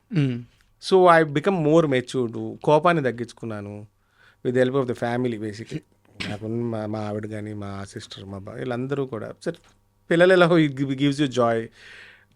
రెస్పాన్సిబిలిటీ పెరిగింది. So and I become more matured. అంతమంది జనం మధ్యన ఇవాళకి కూడా నేనంతే హైదరాబాద్ వెళ్ళిపోయి మళ్ళీ సినిమా చేసుకుంటున్నాను అనుకుంటున్నారు అక్కడ ఉన్న జనం. కానీ నేను ఇక్కడ ఈ గొడవలో ఉన్నాను, అంతే తేడా. So this game a lot of experience అండి. తర్వాత కూడా ఇప్పుడు మనిషి పవర్లో ఉన్నప్పుడు, పవర్లో లేకపోతే జస్ట్ ఆయన 3,000 ఓట్లు ఓడిపోయారు. అంత వేవ్లో కూడా ఆయన 3,000 ఓట్లు. వెంటనే ఆయన 6 నెలలకు చనిపోయారు. ఇవాళకి దేవుడు, తమ్ముడు గెలిచాడు, ఆయన అదే సేవ చేస్తున్నాడు, ఆయన మంచి పనులు చేసినా ఆ దేవుడి ట్రాక్లో ఆ దేవుడిని మర్చిపోలేకపోతున్నారు. సో ఆయన కింద ఉండడం వలన it gave me lot of confidence, maturity, plus పబ్లిక్ని చూడడం వలన కనెక్ట్ అవన్నీ కూడా it gives a lot of inside కాన్ఫిడెన్స్తో పాటు experience will give you lot of exposure. అంటే నేను ఇంత పర్టికులర్గా ఈ క్వశ్చన్ అడగడానికి కారణం ఏంటంటే ఈ మెచ్యూరిటీ లేట్గా రావడం వల్ల ఈరోజు మీరు మసప్ ట్యాంక్లో ఉన్న ఒక 11-12 కోట్ల ఆస్తి కోసం ఇంత ఫైట్ చేస్తున్నారు. నిజం చెప్పండి, మీకు ఈ మెచ్యూరిటీ లేట్గా రావడం వల్ల కొన్ని 100 కోట్ల విలువ చేసే ల్యాండ్స్ ఎక్కడెక్కడ ఉన్నాయో తెలియక ఎస్వి రంగారావు గారి కుటుంబం కోల్పోవడం నిజం కదా. భీమవరంలో ఎక్కడో కొన్ని ఎకరాల ప్రాపర్టీ ఉండే, అది చాలా లేటుగా తెలిసింది మీకు. భీమవరమేనా ఎక్కడ? లేదండి, ఐడియా లేదు, అలాంటిది ఏం లేదండి. ఏదో ఏరియా నాకు అంటే నాకన్నా ముందు లార్జ్ ఫ్యామిలీ కదండి, మాది పెద్ద కుటుంబం అండి. మా తాతగారు 11 మంది, మా నాన్నగారు 9 మంది అండి. సో ప్రాపర్టీస్ ఎక్కడ ఉన్నాయి లేదు కన్నా మాకు దగ్గరకు వచ్చే ముందే చాలా పోయినాయండి. ఇంక తర్వాత మెయింటైన్ చేయడానికి ఎవరు లేకపోవడం వలన ఏదోటి అమ్మి కానీ, ఇప్పుడు నా చిన్నప్పుడు నాకు మా ఫాదర్ చనిపోకముందు ప్రాపర్టీ అమ్మారు 5 ఎకరాలు చెన్నైలో. యాక్టర్ శారద గారు కొని తర్వాత ఆవిడ అమ్మేసుకున్నారు. అది వాళ్ళ ఐటీ హబ్కి ఎంట్రన్స్. ఇక్కడ ఎలా అంటే మనకి ఇప్పుడు సైబరాబాద్ ఎలాగో అక్కడ 5 ఎకరాలు. ఇప్పుడు సైబరాబాద్ 5 ఎకరాలు ఉంటే మనం ఇవాళ ఏ స్థాయిలో ఉంటాం, చెన్నైలో 5 ఎకరాలు అమ్మారు ఆ రోజుల్లో. ఎంత ఇప్పుడు ఒక 1,000 ఎకరాలు 1,000 కోట్లు ఉంటుంది. అది నీకు అదే అందుకే ఎగ్జామ్ నేను సైబరాబాద్ టవర్ ఉంది కదా, అదే ఎంట్రన్స్ కదా, అది 5 ఎకరాలు మాది. ఇప్పుడు అక్కడ ఐటీ హబ్కి అది 5 ఎకరాలు, ఖచ్చితంగా 1000 కోట్లు ఉంది. సో అలాంటి చాలా ప్రాపర్టీస్ మెయింటెనెన్స్ లేక, ఇప్పుడు మాకు మెచ్యూరిటీ రాదాక 40,000 వస్తే ఇంకేముందండి. సో ఇంపల్సివ్, అదే చెప్తాను, ఇంపల్సివ్ కోపం వచ్చేసాక ఒక నిర్ణయం తీసేసుకోవడమే, అది నాకే చెడు చేస్తుందని నేను లేటర్ తెలుసుకున్నా. ఓకే. అండ్ ఒక్కసారి తాతగారి సినిమాల విషయానికి వస్తే, అంటే మాకు కొన్ని కథలుగా చెప్తుంటారు, అంటే మేము చూసిన వయసు కాదు, మేము తెలుసుకున్న వయసే, అంతే. ఆయన గురించి మా పెద్దలు చెప్తున్నప్పుడు తెలుసుకున్న వయసే. నత్తనశాల లేదా పాండవ విజయమో సంథింగ్ ఏదో సినిమాలో సీనియర్ ఎన్టీఆర్ గారు ఒక పెద్ద లెంతీ డైలాగ్ చెప్తారు. పాండవ వనవాసం ఒక లెంతీ డైలాగ్ చెప్తారు సీనియర్ ఎన్టీఆర్ గారు. బానిసలు అని చెప్పి ఒక మూతి విరుపుతో అట్లా ఒక మాట అంటారంట. నాకు బాగా గుర్తు, మా నాన్నగారు రంగారావు గారు మా ఊరిని డౌన్లోడ్ చేస్తారా, మా నాన్న ఎన్టీఆర్ గారి ఫ్యాన్, కృష్ణ గారి ఫ్యాన్, ఎన్టీఆర్ గారి ఫ్యాన్, ఇద్దరు ఫ్యాన్ ఆయన. మా ఊరిని డౌన్లోడ్ చేసేవారు రంగారావు గారు. అది నాకు బాగా గుర్తు, చిన్నప్పటి నుంచి. నాకు చాలా మంది చెప్పారండి అది. ఇప్పుడు అదొక 8 minutes పద్యం అండి, అది మా ఐసాబ్లో జరుగుతుంటే అది 8 minutes అయిపోయాక ఈయనకి 4 పేజీల డైలాగ్ ఉందంటే, ఆయన ఇదంతా చూసుకుని నేను తేవడం చెప్తాడా అని డైరెక్టర్ గారు నేను చూసుకుంటానంటే ఆయన ఒప్పుకున్నారంట. నాకు కూడా పెద్దలు సినిమా ఇండస్ట్రీలో చెప్పినప్పుడు తెలిసిన ఒక విషయం. ఓకే. ఏమంటే ఆయన అంత చెప్పాక ఈ 4 పేజీలు డైలాగ్ చెప్తే చరణాలంగా ఉంటుందండి, ఇది వద్దండి నేను వేరే చేస్తానంటే ఆయన చేశారంటే ఒకటే క్లాప్స్ గిప్స్ అయిపోయింది, ఆ గొడవ కూడా జరిగిపోయింది. ఎన్టీఆర్ గారికి అంటే డైరెక్ట్గా గొడవ కాదు, అలాగెలా కుదురుతుంది అంత పెద్ద పద్యాన్ని అలాగా అది లైట్గా తీసి పడేస్తే నాకు ఇంపాక్ట్ మారిపోదు అది. అంటే నాకు అర్థమైంది ఏంటంటే అక్కడ ఒక భీముడికి దుర్యోధనుడికి జరిగే ఒక ఇన్సిడెంట్ అది, కానీ అది పర్సనల్గా వెళ్ళిపోయిందో మరి ఫ్యాన్స్ దాకా వెళ్ళిపోయిందో నాకు కరెక్ట్గా తెలియదండి, మన వయసుకి మనకు తెలియదు కదండి ఎప్పుడో జరిగింది. నేను ఏంటంటే ఆ తర్వాత ఒక క్లాష్ వలన మాట వచ్చి ఒక 3 సంవత్సరాలు తెలుగు సినిమాలు చేయలేదండి తాతగారు. ఆయన తమిళ సినిమాలు చేసుకున్నాడు, ఆయన ఇక్కడ స్టార్ అక్కడ స్టార్, అంతే. మళ్ళీ కేవీ రెడ్డి గారే పిలిచి మళ్ళీ ఇద్దరు కాంబినేషన్ చేయాలని చేయడమే అని నేనైనా నాకు ఆలీలు చెప్పాల్సిందే మన వయసుకి ఆయన పెద్ద. అది చాలా డిబేట్ అయ్యి చాలా రోజులు ఆ షూటింగ్ ఆగిపోవడానికి కారణం ఆ సీన్ అనేది నేను కూడా విన్నాను. అయితే వారిద్దరికి కూడా, తాతగారికైనా సరే సినీ ఎన్టీఆర్ గారికైనా, ఏదో తప్పు అయితే కరెక్ట్ చేయండి, 1951 కానీ 52 కానీ పాతాళ భైరవి 51 వాళ్ళిద్దరికి కూడా పెద్ద బ్రేక్, అంటే ఇద్దరికి ఒకేసారి వచ్చింది. అవునండి, ఎన్టీ రామారావు గారు ఫస్ట్ సినిమా కదా అది. కాదు ఫస్ట్ సినిమా కాదు, ఫస్ట్ బిగ్గెస్ట్ హిట్ పాతాళ భైరవి. తాతగారికి కూడా ఫస్ట్ బిగ్గెస్ట్ హిట్ పాతాళ ఇద్దరికి ఒకటే. వాళ్ళిద్దరి మీకేమన్నా తెలుసా వాళ్ళిద్దరు బాండింగ్ ఎలా ఉండేది ఏంది అని చెప్పేసి, మీరు మీ నాన్నగారి దగ్గర నుంచి కానీ లేకుంటే అట్లా? మాకు ఎక్కువ నాన్నమ్మ చెప్పేదండి, వాళ్ళు బాగానే ఉండేవారని నేను ప్రొఫెషనల్ డిఫరెన్సెస్ కానీ పర్సనల్గా they were always very good అని అండి. ఇక్కడే కానీ అక్కడే కానీ బిగ్గెస్ట్ స్టార్స్తో చేశారు ఆయన. ఈ was always the biggest star కదండి. అంతే కదా. నేను విన్న దాని ప్రకారం ఇంకా చాలా మంది పెద్ద స్టార్స్కి మంత్లీ శాలరీస్లో ఉండేవారు చాలా కంపెనీస్లో. అవును. ఆ టైంలోనే తాతయ్య గారు కానీ, సావిత్రి గారు కానీ, సూర్యకాంతం గారు, ఇలా 3-4 ఉండేవారు. వీళ్ళందరూ పెయిడ్ ఆర్టిస్టులు. ఒకనొక టైంలో నాట్ ఓన్లీ తెలుగు ఇండస్ట్రీ, ఇండియాలో హైయెస్ట్ రెమ్యునరేషన్ తీసుకున్న యాక్టర్ ఎస్వి రంగారావు గారు. అవునండి, అదే చెప్తున్నాను. ఇప్పుడు అంటే సబ్జెక్టు కరెక్షన్ నాకు ఐడియా లేదు. ఎన్టీ రామారావు గారు ఈ సినిమాకి హీరో అయితే ఆయనకి 25,000 అయితే రంగారావు గారికి 1,00,000, సావిత్రి గారికి 1,00,000 అని నేను విన్నది. So I may be subject to correction, but still double the payment హీరోల కన్నా. ఆయనని కాదు, ఎన్టీ రామారావు గారు ఒకళ్ళే అనకూడదు మనం, ఇంకా పెద్ద ఆర్టిస్టులు పెద్ద హీరోలు చాలా మంది. ఎందుకంటే ఇది విజయవారి వాళ్ళ దాంట్లో ఏ సినిమాలు చేసినా ఏఎన్ఆర్ గారు కానీ ఎన్టీఆర్ గారు కానీ వీళ్ళంతా ఎంప్లాయీస్. అవును, మంత్లీ శాలరీస్ ఉండేవి. అవునండి, అడిషనల్గా సినిమాకి రెమ్యునరేషన్ ఉండేది. సో అంతేగాని వీళ్ళు నేను అదే చెప్తున్నాను. కొన్ని ఎగ్జాంపుల్ చెప్పాను, 25,000 to 1,00,000 అని. నేను చెప్పింది ఒక బేసిక్ ఇది. మా తాతగారికి కూడా విజయ స్టూడియోస్తో అనుబంధం అనేది కదా, విజయవాణితో. మా పెద్దత్త పేరు Vijayalakshmi. So that's the connect అన్ని చోట్ల. సో ఆయన అప్పటికే paid artist, there all employees come సినిమాలో అదర్ పేమెంట్స్ ఉండేవి. ఓకే. అండ్ అంటే ఎన్టీఆర్ గారి ప్రస్తావన వచ్చింది కాబట్టి ఇప్పుడు ఈ రోజున మీరు ఎన్ని ఇబ్బందులు పడుతున్నారో, లేకుంటే మీ పర్సనల్గా ఎన్ని సక్సెస్ఫుల్ చూస్తున్నారో పక్కన పెడితే, ఆ తరంలో ఆయన మనవడు అని గుర్తుపెట్టుకున్న స్టార్స్ కొంతమంది ఉంటారు. ఉదాహరణకి బాలకృష్ణ గారు. బాలకృష్ణ గారు మీకు ఎప్పుడు టచ్లోకి వచ్చినా చాలా ప్రేమగా మాట్లాడతారు, చాలా గౌరవంగా చూసుకుంటారు. అండ్ సీనియర్ ఎన్టీఆర్ గారి 100వ జయంతి ఫంక్షన్కి మిమ్మల్ని ఇన్వైట్ చేశారని చెప్పారు అనమాట. సో అలాంటి కమిట్మెంట్ మిగతా స్టార్స్లో ఎక్కడన్నా చూసారా మీరు, బాలకృష్ణ గారు కాకుండా? అండి it depends and varies from person to person అండి. బాలకృష్ణ గారు అంటే వెళ్తే చాలా ఫ్రీగా మాట్లాడతారు. నేను ఇప్పుడు మేము కలిసి పక్క ఫ్లోర్లో షూటింగ్ చేసిన రోజులు ఉన్నాయి. సో వెళ్తే బాగా మాట్లాడతాడు, బాగా రెస్పాండ్ అవుతాడు. ఆ రోజు కూడా నేను వచ్చిన లోపలికి వెళ్ళలేకపోయాను. సో మ్యాసివ్ క్రౌడ్, నేను ట్రావెల్లో లేట్ అయింది. ఇంతకుముందు జరిగిన 2-3 ఇన్సిడెంట్లో కూడా నేను ఆయనతో మాట్లాడాను. ఆయనతో ఎప్పుడు ఫుల్ సపోర్ట్గానే ఉంటాడు. ఆయన ఇంకా ఎదురు అడ్వైస్ చేస్తాడండి. మాలాగా స్టీరియో టైప్ హీరోలు అవ్వకుండా సినిమా లేట్ అయినా పర్లేదు, మీ తాతగారు లాగా మా నాన్నగారు లాగా డిఫరెంట్ క్యారెక్టర్స్ ట్రై చేయాలి. ఆయన పర్సనల్ ఒపీనియన్స్ ఆయన చూసి కొన్ని చెప్పేవారు. సో చాలా అదేం ఉండేది కానీ మిగతా అంటే I hardly met a few అండి. ఇప్పుడు దాసనారాయణ గారు ఉండేవారు, ఆయన బాగా ఉండేవారు. ఎప్పుడు వెళ్ళినా రానా అని కూర్చోబెట్టుకుని మాట్లాడేవారు. అలాగే గుమ్మడి గారు ఉన్నంతసేపు అలా చాలా మంది ఆర్టిస్ట్. నేను అనుకోకుండా సావిత్రి గారు అలా డాటర్ వాళ్ళ ఇంటి గోప్రవేశానికి రజనీకాంత్ గారిని కలిశారు. ఓకే. ఆయన కూడా అసలు ఆయనే అంత super star. But they all rate తాతయ్య గారు సూపర్ స్టార్ కదా. సో వెరీ ఆయన చాలా సాఫ్ట్గా, చాలా ఇదిగా. చాలా ఏం చెప్పారు రజనీకాంత్ గారు, కాస్త క్లారిటీగా చెప్తారా? ఆయన అప్పుడు మాయాబజార్ కలర్లో రిలీజ్ అవుతుంటే సావిత్రి గారు మనోడు, ఎస్ రంగారావు మనోడు, నాకు షో వేయించరా అని అడిగారు. అంత జోవియల్గా. లేదు, వాళ్ళు కూడా they are very big fans కదా. చాలా అంటే we hardly spoke for 10-15 minutes. General topics. ఆయన అంటే మీరు ఎంత పెద్ద స్టార్ని కలవండి, ఎంతమంది ఒక సామాన్య రైతుని కలవండి, రంగారావు గారు టాపిక్ వస్తే మన మాట్లాడినవరండి. వాళ్ళ ఫేవరెట్, వాళ్ళకి ఏమి ఇష్టం అయ్యే చెప్తారు. ఇప్పుడు మీరు ఈ మాట అన్నారు కదా, యాక్చువల్గా నాకు ఇందాక నుంచి మైండ్లో ఒక విషయాన్ని షేర్ చేసుకోవాలని కొడతా ఉంది. నేను మీరు మాట్లాడేది వింటున్నా కానీ అది ఎప్పుడు చెప్దామని. సేమ్ ప్రతి ఒక్కరి పరిస్థితి అంతే. రంగారావు గారి టాపిక్ వస్తే నాకు అనిపించేది చెప్తాను. అంటే నాకు తెలిసింది అది 12 కాపురం సినిమా. ఆ రోజు సెట్కి తాతగారు రావాలి. సరే, కొన్ని సమస్యలు ఉన్నాయి. ఆ రోజు ఇంట్లోనే ఉన్నారు, కాస్త డ్రింక్ చేస్తున్నారు. ఆయన ముందే చెప్తుంటారు ఎప్పుడు కూడా, రంగారావు గారు డేట్స్ ఉంటాయి కదా వాటి మీద సైన్ చేయరు. డేట్స్ ఇస్తారు, బట్ నేను కమిట్మెంటెడ్గా ఈ డేట్స్ కొంటాను. డేట్స్ మీద అప్పట్లో సైన్ చేసేవాళ్ళు, ఇప్పుడు లేదు. ఇప్పుడు లేదు, సైన్ చేయరు ఆయన. ఎందుకంటే అడ్జస్ట్మెంట్ ఉంటుంది, నాతో సినిమా తీసాను ముందే చెప్తాడు.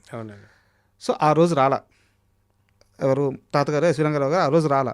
12 కాపురం సినిమా సెట్స్లో కృష్ణ గారు ఉన్నారు, గుమ్మడి గారు ఉన్నారు, మన ఇంకో యాక్టర్ ఎవరో ఉన్నారు, ప్రభాకర్ రెడ్డి గారు, నలుగురు బ్రదర్స్.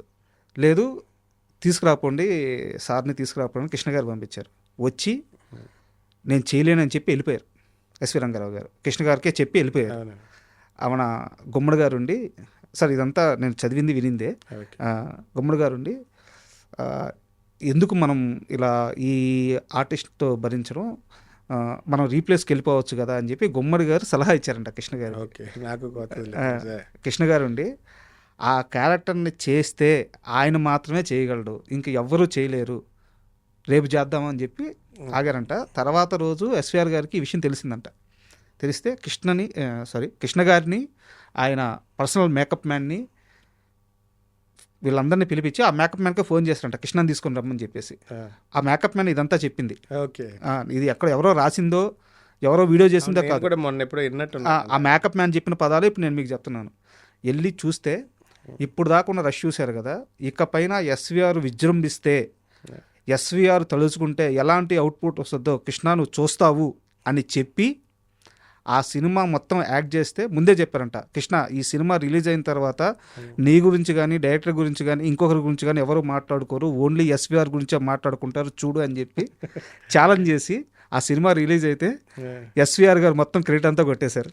అవునండి, ఆ సినిమాలో చిన్న ఆ పాటలో ఆ ఏడుస్తుంటేనే అయిపోయిందండి, అక్కడితో అయిపోతుంది. పిల్లోడు చనిపోక 12 కాపురంలో అవును, ఆ బాబు వినరా అంటేనే అయిపోయింది. ఇంకా అక్కడితో అదే పాట 2 రకాలు ఉంటుంది సినిమా. అవును, వేరియేషన్ ఉంది, ఆనందంగానే ఉంటుంది, బాధల్లోనే ఉంటుంది. ఆయన ఆ పాట ఎంత హిట్టో బాధపడే పాట కూడా అంతే హిట్.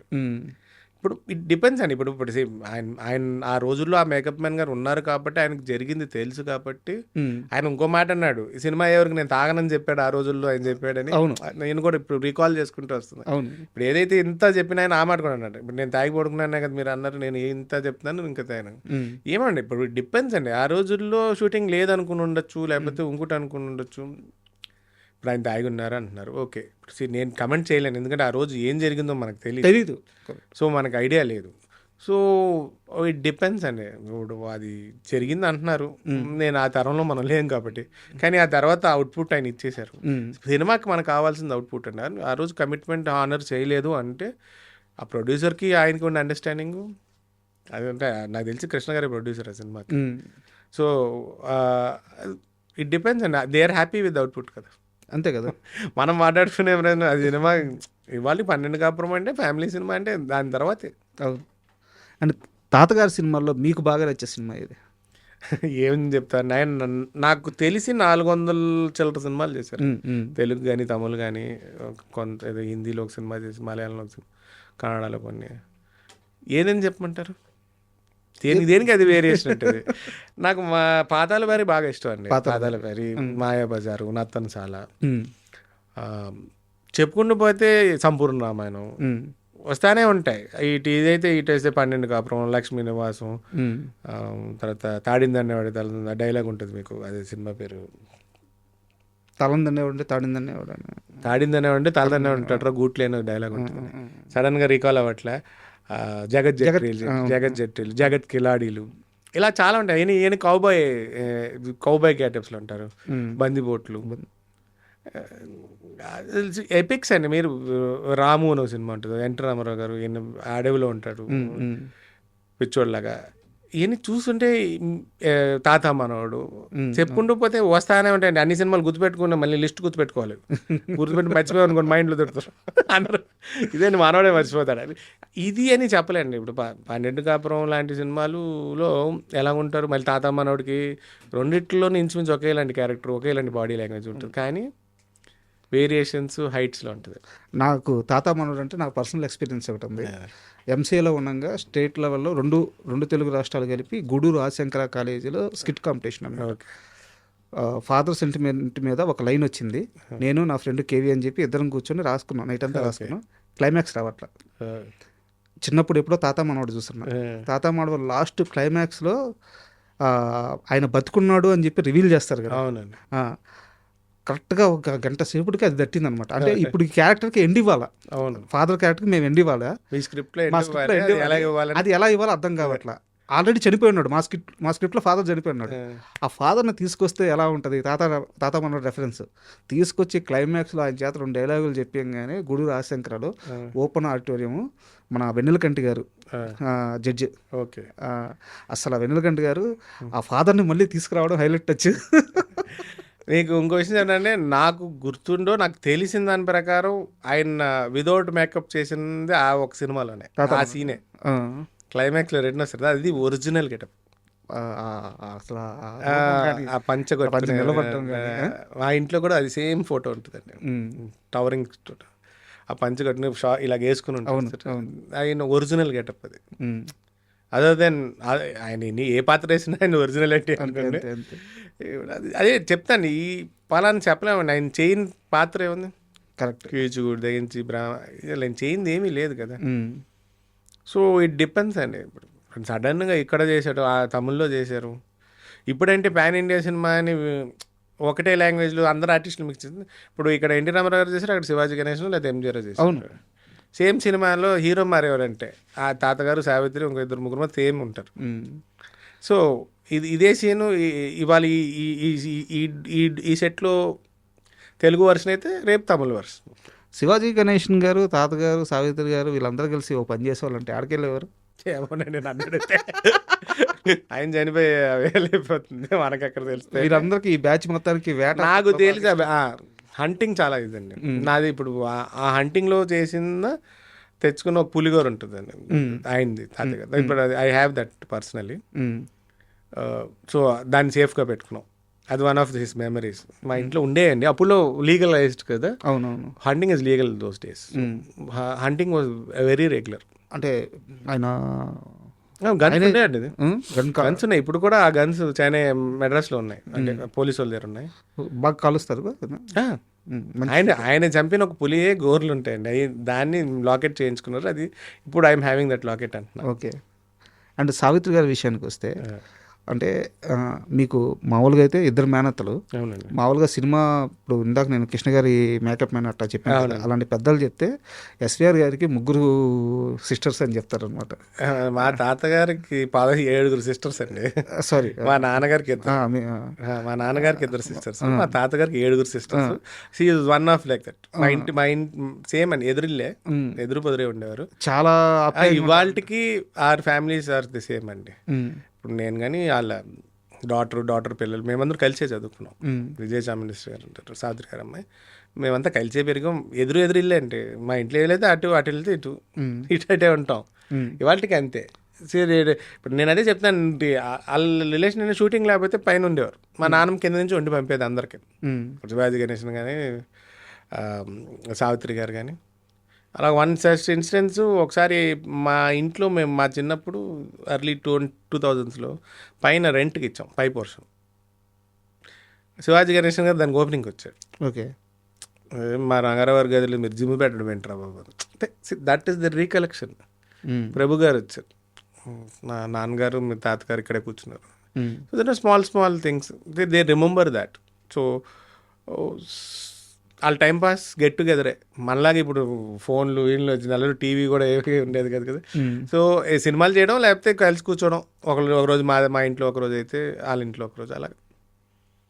ఆ ఇంట్లోనేనా 40 గదులు ఇల్లు అంటే అది నిజమేనా? అదేనా? ఓవరాల్గా చూస్తుంటే అలాగే అనిపించేది అండి, 40 గదుల్లాగా అనిపిస్తుంది. వీళ్ళకి నేను లెక్కట్లేదు, సుమారుగా అంతే. 40 గదులు అంటే అండి ఒక ఎకరంలో ఇల్లు అండి. ఇంటి వెనకాల మళ్ళీ వరుసగా సర్వెంట్ క్వార్టర్స్ అండి.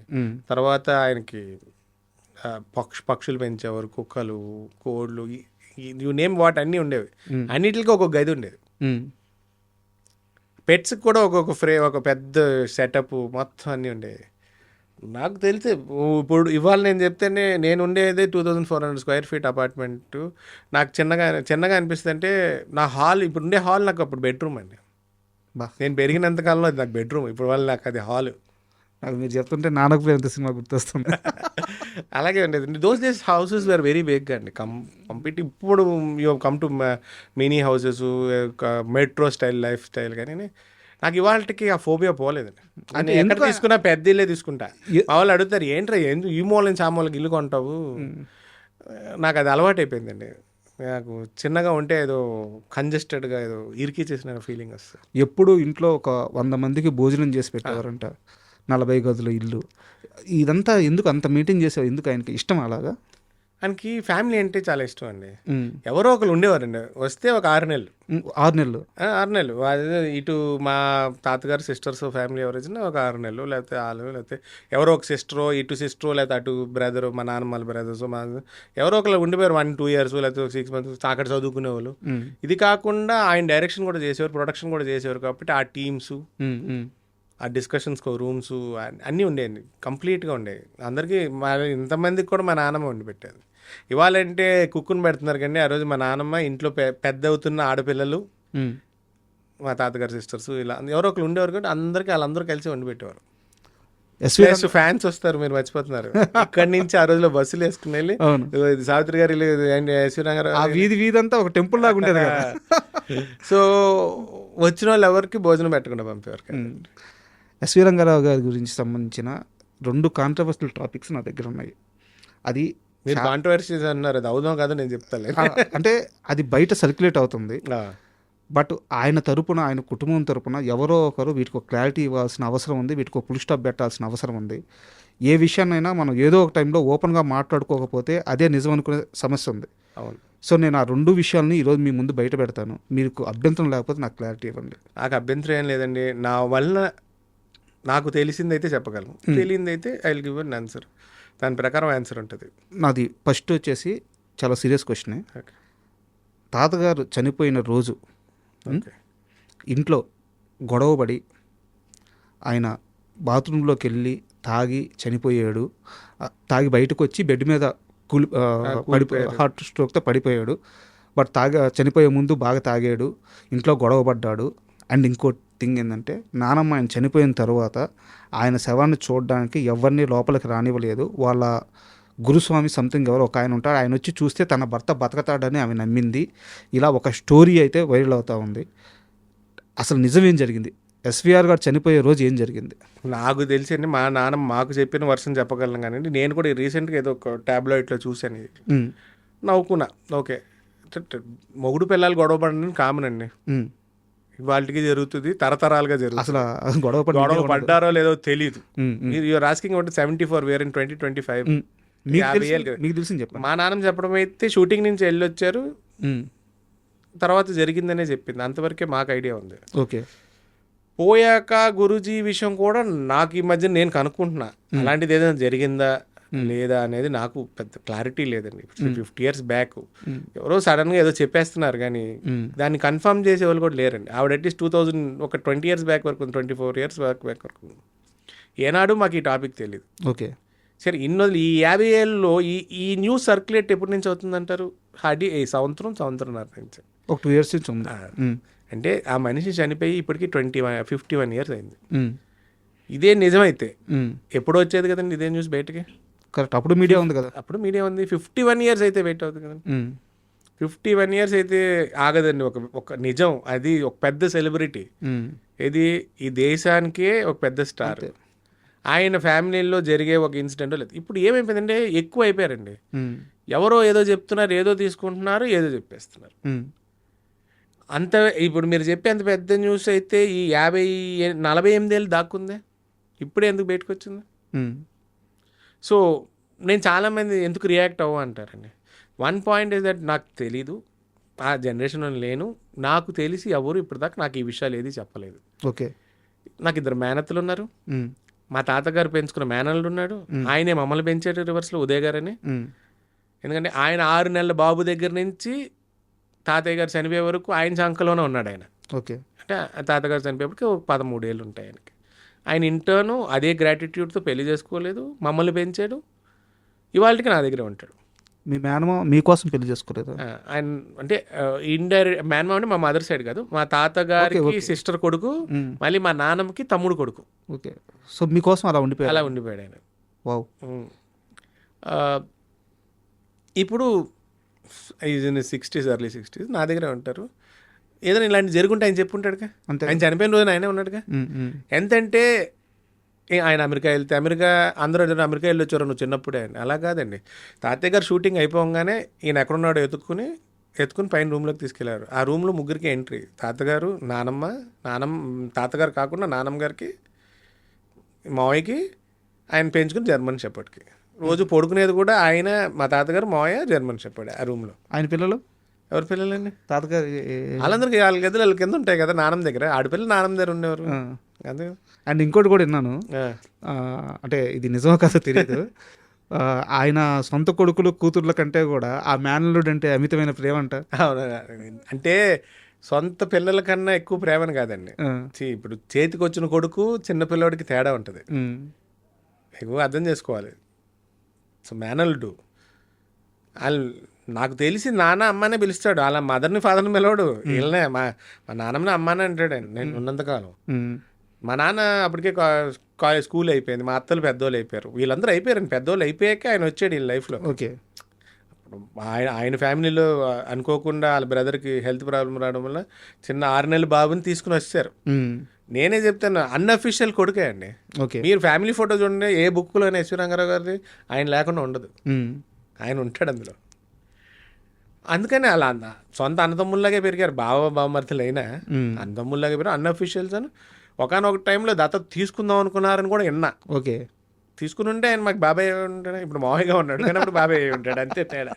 సో ప్రేమ షిఫ్ట్ అవుతుందండి. అంటే పిల్లలు పెద్ద అయిపోయాక ఇంట్లో పిల్లలు పెద్దోళ్ళు అయిపోయారు, ఇంకో చిన్న పిల్లడు ఉన్నాడు. సో ఎక్కువ ప్రేమ ఎవరి మీదకి వెళ్తుంది? చిన్న బాబు మీదకి వెళ్ళొద్ది, కామన్ అది. ఆల్మోస్ట్ కొడుకు కిందే అంటున్నాను. సో ఒక విషయానికి అయితే మీరు క్లారిటీ ఇచ్చారు. అండ్ సెకండ్ విషయం, ఇది కూడా కొంచెం సీరియస్ క్వశ్చన్. అంటే చాలామంది చెప్పేది ఏంటంటే ఎస్వి రంగారావు గారు ఎన్ని రోజులు తాగకూడదు అనుకుంటే అన్ని రోజులు తాగకుండా ఉండగలరు, బట్ ఒక్కసారి స్టార్ట్ చేస్తే ఆయనకి పూర్తిగా అది సరిపోయే వరకు ఆపరు అని చెప్పేసి కొంతమంది చెప్తారు. అండ్ ఇంకోటి వచ్చేసి ఒక థాట్ ఏదో ఉందంట ఆయనకి అప్పట్లో. 15 రోజులు అక్కడ ఉండేవారు, 15 రోజులు యాక్టింగ్ చేసేవారు, సెట్లో ఉండేవాళ్ళు అని చెప్పి చెప్తారు. ఇవన్నీ కాకుండా ఇంకోటి, ఎస్వి రంగా గారు తాగుడికి బాగా అలవాటు పడ్డారని కొంతమంది చెప్తారు. నిజానికి తాగుడికి అలవాటు పడ్డ వ్యక్తి డెలివరీ చేసే సినిమాలు కాదు అవి. తాగుడికి అలవాటు పడ్డ వ్యక్తి నటించే నటన కాదు అది. తాగుడికి అలవాటు పడ్డ వ్యక్తి క్రియేట్ చేసే హిస్టరీ కాదు అది. బట్ ఎందుకు ఆయన మీద ఈ రకమైన పుకార్లు? మీకు ఒక క్లారిటీ ఇవ్వాలని. నేను క్లారిటీ ఇవ్వాలంటే అండి, ఇంతమంది ఇన్ని మాట్లాడుతున్నారు కదా, మీరే చెప్పారు ఆయన చేసిన హిస్టరీ, క్రియేట్ చేసిన హిస్టరీ, యాక్ట్ చేసిన యాక్టింగ్.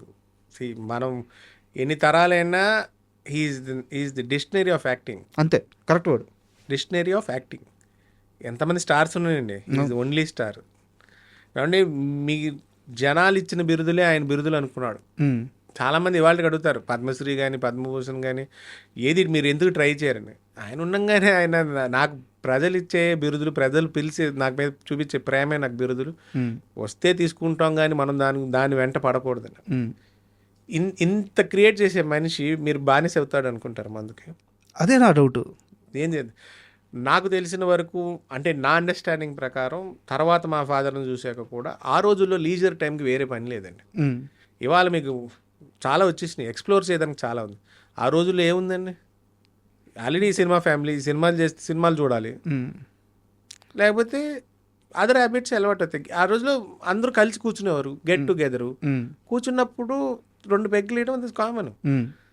అలాగే నేను చూసింది, మా ఫాదర్ని చూసిన వీళ్ళకి ఇదే చెప్తాను, ఒక పని పట్టుకుంటే అది అవగొట్టాలనుకుంటారు. ఇంకా అందులో కూడా అంతే అనుకోవాలి. కానీ చూపి నేమ్లీ ఫ్యాక్ట్ నేను కూడా అది బిలీవ్ చేయట్లేదండి. ఓకే, మేబీ డైలీ తాగేవారేమో. The pressure of delivering so many hits and acting in so many things is also పెద్దదండి. దాంతోపాటు ఆయన ఖాళీగా ఉండేవారు కాదు. ఏమంటే ఈజ్ పెద్ద లైబ్రరీ ఉండేదండి, చదువుతానే ఉండేవారండి. తాగితే ఎవరు ఎలా చదవగలరండి? అంత తాగి ఉంటే ఆయనకి ఒక లైబ్రరీ, ఒక టీమ్ ఆఫ్ డైరెక్షన్, ఒక టీమ్ ఆఫ్ ప్రొడక్షన్, ఇవన్నీ ఎలా మెయింటైన్ చేశారు? తోట ఉండేదండి, తోటకి సండే ఫ్యామిలీ మొత్తం తీసుకెళ్ళి కూర్చునేవారంట. ఓకే, కుర్చీ వేసుకునేవారు. ఎందుకంటే మేనకోళ్ళు, మేనళ్ళు, కూతురు, కొడుకు, సిస్టర్స్, బ్రదర్స్, బామ్మర్లు ఇంతమంది ఉండేవారు. అందులో సండే అవుటింగ్ 15 రోజులు వెళ్ళిపోయి అక్కడ కూర్చుంటే ఇక్కడ కుటుంబం ఎవరు చూసుకుంటారు? షూటింగ్లు ఎక్కడ చేస్తారు? ఇంకా మనిషి లేనప్పుడు మనిషి గురించి మాట్లాడే గొప్పలతో పాటు టీఆర్పీ రేటింగ్స్ కోసం చేసేవాళ్ళు ఎక్కువైపోయారు వాళ్ళ. నిజంగా ఒక మనిషి నేను చూశాను, నేను ఉన్నానంటే నేనేం డిఫెండ్ చేయలేనండి. అలాంటి వాళ్ళు అలాగ నేను వినలేను. నాకే 40 ఏళ్ళు వచ్చింది. సరే ఒక 10 ఏళ్ళు తీసేయండి, 30 ఏళ్ళ నుంచి నేను అన్నయ్యని ఏదో చెప్తారు కొంతమంది, ఇంకా చెప్తారు. సార్ ఆయన అభిమానం అంటే మా ఇంట్లో ఆయన కోసం అని ఏది దాచుకోలేదు. మా ఫ్యామిలీ కూడా, మా నాన్నమ్మ కానీ అభిమానం వచ్చి ఆయన వాడిన కిరీటం నాకు కావాలని ఒక మేకప్ మ్యాన్ అడిగితే తీసి ఇచ్చేసారు ఆ గదా కిరీటం. అదేంటి తర్వాత నా కుటుంబానికి, మా నాన్నమ్మ కూడా నా పిల్లలకి, నా మనవలకి, లేకపోతే అది ఇట్స్ ఐకానిక్ థింగ్ కదా, రేపు పొద్దున మనకి ఇంపార్టెంట్ ఇది కదా అనేది కూడా ఎప్పుడు చూడలే. కమర్షియల్గా కూడా ఎప్పుడు చూడలేవట్లేదు, అసలు ఎప్పుడూ చూడలేదండి. ఇప్పుడు ఎవరు వచ్చినా మా నాన్నమ్మ కూడా ఇంటికి రావడమే వాళ్ళ ఇష్టం, వెళ్ళడం ఆవిడిష్టం. ఇప్పుడు గయ్యాలి, గిడవలు ఎందుకంటారు? బంధువులు వస్తే రావడం వాళ్ళ ఇష్టం, వెళ్ళేది ఆవిడిష్టం. పంపదు, భోజనం పెడతానే ఉంటుంది, తినండి, ప్రేమ చూపిస్తానే ఉంటుంది. ఇందులో ఈయన ఎందుకు 15 రోజులు మరి తోటలో ఉండాలి? అంతే కదా. I'm answering your questions. ఇంత ఫ్యామిలీ ఉంది, ఇంతమంది బంధువులు ఉంటారు, ఎప్పుడు ఇంట్లో అభిమానులు ఉంటారు, టీం ఉంటుంది. ఏమంటే తాగుతారండి, వాళ్ళకి తాగని ఒక ఆర్టిస్ట్ని చూపించండి, లేకపోతే డెడికేషన్ లేని ఒక ఆర్టిస్ట్ని చూపిస్తారండి. డెడికేషన్ లేని ఒక ఆర్టిస్ట్ని చూపిస్తారు, తాగని ఒక ఆర్టిస్ట్ని చూపించలేరు. రెండోది, ఆ రోజు ఎక్స్పోజర్లో ఆయన ఎప్పుడు తాగి ఉంటాడు. ఏమోండి, ఆయన మీద కోపం ఉన్నవాళ్ళు అనొచ్చుగా, కాంపిటేటర్ స్ప్రెడ్ చేసి ఉండొచ్చుగా. హ్యాబిట్ లేదు అని నేను అన్నాను. సిగరెట్ స్మోకింగ్ ఎక్కువ చేస్తారన్నారు. అంటే ఈ బ్రాండ్ అంబాసిడర్ బర్క్లీ బ్రాండ్ ఆ రోజుల్లో అవును. ఎవరండి బ్రాండ్ అంబాసిడర్? ఒక ఫారిన్ బ్రాండ్ అది అప్పుడు, బర్క్లీ. దానికి బ్రాండ్ అంబాసిడర్, ఆయన ఫోటో వేసుకున్నాడు, సిగరెట్లు అమ్ముకునేవారు. అలాగే దేరారండి. ఇప్పుడు మీరు చెప్పే హైట్స్లో అప్పుల్లో చైనా ప్రెసిడెంట్ వచ్చి ఎతుక్కుని చెన్నై వెళ్ళి ఇండియా విజిట్లో ఆయన షూటింగ్లో ఉంటే వెళ్ళి షూటింగ్లోనే కలుస్తారని వెళ్ళి కలిసాడు. సో ఎప్పుడు తాగిసున్నాడు మరి? అప్పుడు అంత పెద్ద మనిషి వచ్చేప్పుడు కూడా తాగిసున్నాడా? చెప్పండి. ఫస్ట్ ప్రెసిడెంట్లు కలిశారు, అవును. ప్రైమ్ మినిస్టర్ ఇందిరాగాంధీకి వెళ్ళి డొనేషన్లు ఇచ్చారు, ఏదో యుద్ధం అంటే అప్పుల్లో చాలా రిప్రజెంటేషన్ ఇచ్చారు, చాలా మంచి పనులు చేశారు. ఎప్పుడు ఏదో ఒకటి చేస్తూనే ఉన్న మనిషి తాగుడికి బానిస అని ఎలాగంటారు? My first question to the writers and bloggers. తెలిసి తెలియకుండా నేను మొన్న ఎప్పుడో ఒక ఆర్టికల్లో చదివేదో విన్నా, ఆడు చూపిస్తున్నాడు, ఇదిగో ఈ రోడ్డు మీద ఇక్కడ పడిపోయి, అంత పెద్ద స్టార్ రోడ్డు మీద పడిపోయి ఉంటే ఎన్ని ఆర్టికల్స్ ఉంటాయి, ఎన్ని పేపర్ కట్టింగ్స్ ఉంటాయి, వేర్ ఇస్ ది ఎవిడెన్స్? ఇక్కడ తాగి పడిపోయాడు రోడ్డు మీద పడిపోయారని రాశారా? అని రాసి చెప్తున్నాడు. మీకు చెప్తున్నాను, ఇలాంటి బ్రాడ్కాస్ట్లు, కొన్ని బ్రాడ్కాస్ట్లు to get the TRP ratings వాళ్ళు అనేస్తున్నారు. అతను వయసు చూస్తే ఇంత, మా గురుగారు చెప్పారు అంటాడు మళ్ళీ క్లారిటీ దానికి. So there is no concrete evidence. వీడికి తెలీదు, నా గురుగారు చూపించారు ఈ స్థానంలో ఇక్కడే తాగి పడిపోయారు, లేకపోతే ఇక్కడే తాగి ఉంటే మేము తీసుకెళ్ళామని. అంత పెద్ద ఆయన ముందు మైక్ గురించి మైక్ ముందుకు చెప్పేస్తారు. వాళ్ళకి పోయేదే ఉందండి. వర్కౌట్ అయింది అనుకోండి, వీడియోస్కి 100 లైక్లు వస్తాయి. సార్ యాక్చువల్గా ఈ 2 క్వశ్చన్స్ అడగడానికి కారణం కూడా ఇదే సార్. ఇప్పుడు మాలాంటి అభిమానులు ఉన్నాం సార్, అంటే మాలాంటి వాళ్ళు లేకుంటే మా సీనియర్ జర్నలిస్ట్లో మాకందరికీ కూడా ఎస్వి రంగారావు గారు అంటే ఒక రకమైన భక్తి, అభిమానం, గౌరవం అన్నీ ఉంటాయి. నేను చెప్పేది సిన్సియర్ జర్నలిస్ట్ గురించి. ఈ టీఆర్పీ కోసం వాటి కోసం చిల్లర పనులు చేసే వాళ్ళ గురించి కాదు. ఇప్పుడు మాకు అభిమానం ఉంటుంది, కానీ మేము ఎంత చెప్పినా సరే అది కూడా ఇంకో వీడియో అవ్వద్ది అంతే. అది కూడా వాళ్ళు చేసినట్టే ఇంకో పాజిటివ్ వీడియో అవుద్ది. ఆయన రక్త సంబంధికులు చెప్తే మాత్రమే వీటికి పుల్ స్టాప్ పడుద్ది. అందుకే మిమ్మల్ని నేను ఈ 2 క్వశ్చన్స్. మీరు పుల్ స్టాప్ పడుతుంది అనుకుంటున్నారండి, నేనైతే అది కూడా అనుకోవట్లే. ఎందుకంటే కొంతమంది వాగుతానే ఉంటారు, మనం ఏం చేయలేం. దట్ నెవర్ ఎండ్స్ అండి. ఇప్పుడు కాంక్రీట్ ఎవిడెన్స్ అని అనుకోండి, వాళ్ళు తీసుకొచ్చి రిలీజ్. ఏమండి, నాకు పరిచయం ఒక మేనేజర్ ఉండేవారండి, మొన్నటి ఆయన చనిపోయారు. ఆయనకి మాకు, నా చిన్నప్పుడు ఆయన నేను మా ఇంట్లో మా మాయిల్ని కలవడానికి వచ్చి చూసేవాడిని. తర్వాత నేను సినిమా చేసినప్పుడు ఆయన తీసుకొచ్చి ప్రొడక్షన్ మేనేజర్ నా సినిమాకి. ఆ క్లోజ్నెస్లో ఆయన ఒక విషయం చెప్పాడు. మార్కస్ బాట్లీని పెద్ద కెమెరామ్యాన్ ఉండేవారు, మాయాబజార్ కెమెరామ్యాన్. ఆ కెమెరామ్యాన్ 7వ అసిస్టెంట్ వీళ్ళ నాన్నగారు. ఎంతమంది? 7వ అసిస్టెంట్, అప్రెంటిస్ వీళ్ళ నాన్నగారు. అక్కడి నుంచి పరిచయాలు. కానీ ఆ తర్వాత ఆయన ప్రయత్నాల్లో చూస్తూ మా ఫ్యామిలీగా పరిచయం అండి. ఆ 7వ అసిస్టెంట్ ఫ్యామిలీ ఏనాడు నమ్మని రూమర్స్ని నేనేం కరెక్ట్ చేస్తానండి. నేను మామూలుగా చెప్తున్నా. చెప్పేవాడికి అంతు లేదు అన్నదానికి కాంక్రీట్గా నేను ప్రతి జర్నలిస్ట్ అనట్లే చేయనండి. చాలామంది చాలా గొప్పగా రాస్తారు, చాలా ఇది రాస్తారు. కొంతమంది అవుట్ ఆఫ్ ఫ్రస్ట్రేషను, కోపము, ఎక్కడో చిన్నప్పుడు ఉన్న దాంట్లో ఏదో జరుగుతుంది, వాళ్ళ మెమరీలో మిగిలిపోయిన దాన్నే పాయింట్ ఆఫ్ వ్యూలో మాట్లాడితే దాన్ని 100 రకాలు వక్రిచ్చే వాళ్ళు ఎక్కువ మంది అయిపోయారు. Correct. I believe in publicity అంటానండి జనరల్గా. It is good or bad, is publicity is publicity. కానీ ఎప్పుడు bad publicity you will get your more views and more hype. But అసలు that is unfortunately that is happening. Yes, positive thinkers నాలాంటి వాడైతే I look at only good publicity. నేను ఇదే చెప్తాను.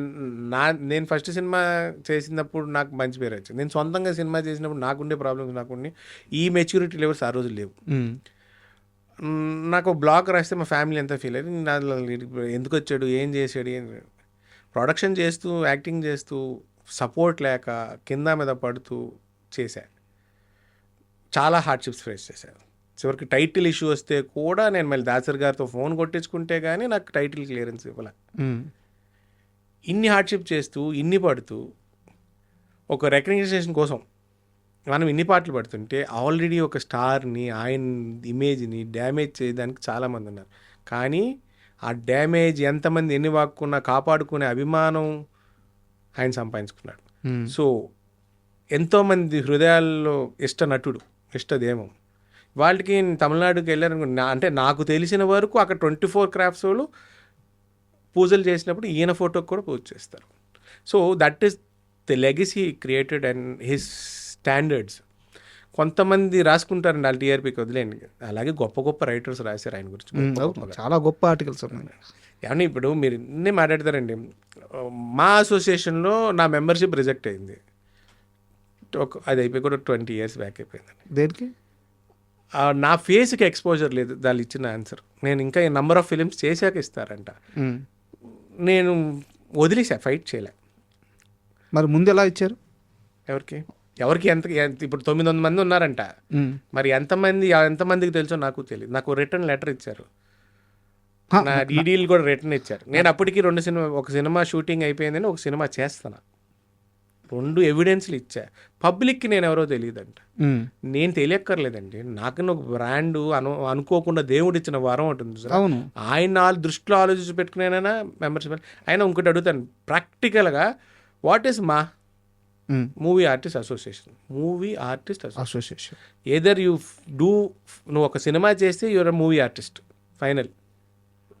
Release అయిందా, release అవ్వలేదా, సరే జూనియర్ ఆర్టిస్ట్ కాదు, ఆర్టిస్టా కాదా వెరిఫై చేసుకుంటే చాలు అనేది నా పాయింట్ ఆఫ్ వ్యూ. పబ్లిక్లో రికగ్నిషన్ లేదు. నేను ఇప్పుడు మెంబర్స్ లిస్ట్ తెప్పించుకోండి, ఎంతమంది పబ్లిక్ తెస్తే ఒపీనియన్ తీసుకోండి. Correct question. మరి నాకే అదైతే నేను లైట్ తీసుకున్నా. అలా అనుకుంటే వాళ్ళు నేను ప్రొడ్యూసర్గా లైఫ్ మెంబర్, నేను ప్రొడ్యూసర్గా ఒక సినిమా రిలీజ్ చేసా, అన్నీ అయిపోయినాయి. హిట్ ఆఫ్ ల్యాప్ అనవసరం. ప్రొడ్యూసర్గా నేను లైఫ్ మెంబర్నా కదా. అవును, నేను పలానా ఇవాళ నిన్న ఫెడరేషన్ నేను లేను, ఊర్లో లేను, అనుకోకుండా రాలేకపోయాను. అంతకుముందు మూవీ ప్రొడ్యూసర్ కౌన్సిల్ ఎలక్షన్కి వచ్చి ఓటేసాను. ఓకే, కుదిరినప్పుడల్లా ఆ సెగ్మెంట్లో ఏదైనా పని ఉంటే వచ్చి చేసేది. వాళ్ళ సెట్ ఆఫ్ రూల్స్ ఉన్నాయి. ఒక సినిమా పూర్తి చేసి రిలీజ్ అవ్వాలి. నా ఫస్ట్ సినిమా రిలీజ్ అయిన సినిమా జైబోలో తెలంగాణ. అవును. తర్వాత మిస్టర్ సెవెన్ నా సొంత సినిమా. తర్వాత బన్నీ అండ్ చెర్రీ కాదు, ఒక సైమల్టేనియస్గానే జరిగింది. బన్నీ అండ్ చెర్రీ ఒకటిను, సింగర్ శ్రీరామ్ ఒక సినిమా చేశాడు, చెప్తాను, ప్రేమ గిమా జాంతా అనే. 4 సినిమాలు రిలీజ్ అయినాయి. వేసవ సెల్లో అనే ఒక సినిమా రిలీజ్ అవ్వాల, స్టార్ట్ ఆగిపోయినాయి 4 సినిమాలు. వాళ్ళకి ఫోటోగ్రాఫ్స్ కావాలి, ఎవిడెన్స్ కావాలి. ఇంతకన్నా ఇందులో బాధాకరమైన విషయం ఒకటి చెప్తానండి. ఆ ప్యానెల్లో ఉన్న వాళ్ళందరూ ఆ సినిమాల్లో పనిచేశారు నాతో. ఓకే, అయినా ప్రూఫ్స్ కావాలి. నేను నాగారావు గారు మనోడు అనేది మురళీమోహన్ గారు ప్రెసిడెంట్ ఆ రోజున, ఆయనకి తెలుసు. ఎందుకంటే అప్పుడే ఒక 2 ఇన్సిడెంట్లు 2 దీంట్లో నేను కలిశాను ఆయన. ఒకటి ఏంటంటే నంది అవార్డ్స్లో తాతయ్య గారి పేరు మీద ఇచ్చేవాళ్ళు, ఆ నాగారావు గారి పేరు మీద ఇచ్చే అవార్డులో ఒక గోల్డ్ మెడల్ స్పాన్సర్ గుమ్మడి గారు. Okay, best character artist award ఈయన పేరు మీద ఉంటుంది. ఆ అవార్డు గ్రహీతకి గోల్డ్ మెడల్ అయింది. ఓకే, దాన్ని ఏదో మారుస్తాను ఏదో ఆర్టికల్ చదివితే నేను రిప్రజెంటేషన్, నేను మా బ్రదర్ అందరూ వెళ్ళి. సో పరిచయం లేదనడానికి లేదు. సరే నన్ను వదిలేండి, ఆయన కోసమైనా మెంబర్షిప్ కదా, హానరీ మెంబర్షిప్ ఎంతమంది ఉన్నారు, గౌరవార్థంగా కూడా ఇవ్వచ్చు కదా, ఆ ఫ్యామిలీకి కొట్టవచ్చు కదా. డైమండ్ జూబ్లీ ఫంక్షన్ చేశారు, అందరు స్టార్స్ అందరు, కట్అవుట్ మా తాత కట్అవుట్ పెద్దది ఉంటుంది, మాకు ఒక ఇన్విటేషన్ లేదు. చెప్తున్నా, మా అడిగితే మీరు ఎక్కడ ఉంటారో తెలియదు. ఇప్పుడు మీరు నన్ను పట్టుకోలేదా, అంతే కదా. ఏంటి మా తాత దగ్గర విగ్రహం పెట్టాను, నేను వచ్చి అసోసియేషన్లో కార్డులు ఇవ్వలేదా, అంతకుముందు నేను సినిమాలు చేయట్లేదా, కలవలేదు డైరెక్టర్స్ని. They did not find a way to trace it అని. అంతే. ఇప్పుడు దానికి మనం సమానం చెప్పలేమండి. ఇప్పుడు తాతయ్య గారి పేరు మీద 100 yearsకి ఒక స్టాంప్ రిలీజ్ అయింది, పోస్టల్ స్టాంప్. అదే ఇయర్లో 2003 అనుకుంటా సావిత్రి గారికి కూడా రిలీజ్ అయింది. ఎదురు బొదురిల్లే, వాళ్ళకి ఇన్విటేషన్ వెళ్ళింది, మాకు రాలేదు. మనం ఎవరిని బ్లేమ్ చేస్తాం? మీరు ఫస్ట్లో అనుకున్నారు సార్ బ్రిడ్జ్ మిస్ అవుతుంది. మా ఫాదర్ ఎర్లీగా చనిపోవడం వల్ల పబ్లిక్ ఉండే బ్రిడ్జ్కి మిస్కనెక్ట్ అయింది, ఇండస్ట్రీతో ఉండే బ్రిడ్జ్ డిస్కనెక్ట్ అయిపోయింది. ఎంత డిస్కనెక్ట్ అయినా సరే మీరు అన్నట్టు కొన్ని ఈవెంట్స్కి అయితే ఆయన ప్రజెన్స్ కానీ ఆయన కుటుంబీకుల ప్రజెన్స్ కానీ ఖచ్చితంగా తెలుగు సినిమా ఇండస్ట్రీలో ఉండాలి. ఇప్పుడు మీరు చెప్పిన వజ్రోత్సవం తెలుగు సినిమా వజ్రోత్సవంలో ఎస్వి రంగారావు గారి బ్లడ్ రిప్రజెంట్ లేకపోతే అది ఏం వజ్రోత్సవం? అది వాళ్ళకి తెలియాలండి. వాళ్ళు పేరు చేసుకుని కొట్టుకున్నారు తప్ప ఏమైంది, కాంట్రవర్షియల్ అవ్వడం తప్ప ఏమైందండి అది. సో నేను మామూలుగా చెప్తున్నా, సరే ఇప్పుడు చాలామంది ఆర్టిస్ట్ని మూవీ ఆర్టిస్ట్ అసోసియేషన్స్ ఎందుకున్నాయి, లేకపోతే ఫిలిం ఇండస్ట్రీ అసోసియేషన్స్లో ఈవెంట్ జరిగేటప్పుడు ఒకప్పుడు సరే చిన్న ఆర్టిస్ట్ని మర్చిపోయారు, లేకపోతే పెద్ద పెద్ద వాళ్ళని గుర్తుపెట్టాలి. ఇప్పుడు తాతగారు కాంతారావు గారు ఉన్నారు, ప్రభాకర్ రెడ్డి గారు ఉన్నారు, రాజనాల్ గారు, ఇలా చాలామంది ఉన్నారు. వాళ్ళందరినీ మీరు ఎంతవరకు గుర్తుపెట్టుకుంటున్నారు, లేకపోతే మీరు ఏం గుర్తిస్తున్నారు అనేది మనం క్వశ్చన్ చేసామనుకోండి, వీడికి ఏం తెలిసిలే, వీడు వచ్చి వాళ్ళు అంటాడు. ఏ ఫంక్షన్ నాకు తెలిసి సినిమా ఇండస్ట్రీలో డైరెక్ట్గా ఇన్విటేషన్ వచ్చిన ఫంక్షన్ మొన్న బాలకృష్ణ గారు వాళ్ళ ఫాదర్ గారికి ఎన్టీ రామారావు గారికి 100 years ఫంక్షన్. దానికి నేను ఆయన పర్సనల్గా ఇన్విటేషన్ అయి పంపించారు, పిలిపించారు. అనుకోకుండా అటెండ్ అవ్వలేకపోయాను అనుకోండి. నాకు తెలిసి సినిమా ఇండస్ట్రీ నుంచి నాకు డైరెక్ట్గా వచ్చిన పిలుపు అది ఒకటే. ఇంకో స్టార్ కానీ, ఇంకో మేకర్ కానీ, ఇంకో ప్రొడ్యూసర్ కానీ ఎవరు పట్టించుకోలేదు. ఏ ఫంక్షన్కి పిలవలేదు అనుకోండి, వదిలేండి. దాని గురించి పెద్ద టాపిక్ కాదు నాకు. నేను దాన్ని పెద్ద పట్టించుకోనండి. ఇప్పుడు అది ఇట్ డిపెండ్స్ అండి. It is there. వాళ్ళకు ఉండాలి. మనం చేసేది ఉంటుందండి. ఇప్పుడు రామానాయుడు గారు ఉండేవారు, నేను సినిమా తీసాను. సురేష్ బాబు గారు సినిమా చూసుకున్నారు, సినిమా రిలీజ్ చేశారు. They support there. వాళ్ళ స్టూడియోస్ వాడాము, అన్నపూర్ణ వాడాము. సో నేను తెలీదు అన్నదానికి నేను ఆల్రెడీ ఎన్ని స్టూడియోస్ తిరిగి ఆర్టిస్ట్గాను ట్రయల్ చేశాను, సినిమాలు చేశాను, సినిమాలు ఓపెనింగ్లు అయినాయి, పేపర్ యాడ్లు ఉన్నాయి. ఇంకా నేను ఎక్కడ ఉన్నానో తెలియదంటే నా లార్జ్ ఫ్యామిలీ ఎక్కడుందో తెలియపోవచ్చండి. Nucleus of the family, 1 representative from family నేను ఉన్నాను కదా. ఖచ్చితంగా పట్టుకోవచ్చు. మాకు దొరికారు ఉంటే మాకు దొరికారుగా. ప్లస్ ఇప్పుడు చాలా పెద్దది అయిపోయిందండి. ఇట్ ఆల్ డిపెండ్స్ అండి. అలాగే ఇప్పుడు ఒక బుక్ రైటర్, జర్నలిస్ట్ ఉన్నారు సంజయ్ కిషోర్ గారు అని. ఆయన మరి తాతయ్య గారి గురించి రీసెర్చ్ చేసి పుస్తకాలు రాసి ఎప్పటికప్పుడు రిలీజ్ చేస్తూనే ఉంటాడు. గ్రాండ్గానే చేస్తాడు. మేము 2018లో ఏలూరు ఎంట్రన్స్లో స్టాచ్యూ చేసి అక్కడ ఫంక్షన్, అదే రోజు ఆయన ఆ 18th రోజు చేయాలని ఆయన ఇక్కడ వెంకయ్య నాయుడుతో చేయించారు. ఆయన ఒక బుక్ రిలీజ్ చేశాడు. సో మరి అలాంటి వాళ్ళు ఆల్రెడీ ఉన్నారు కదా.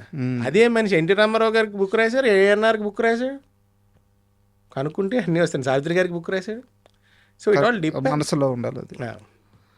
అండ్ ఇలాంటి ఓ ఇండస్ట్రీలో మీరు మీ తాతగారి లెగసీని కాపాడడానికి ఎలాంటి కష్టాలు పడాల్సి వచ్చింది, ఎందుకు ఆపేశారు?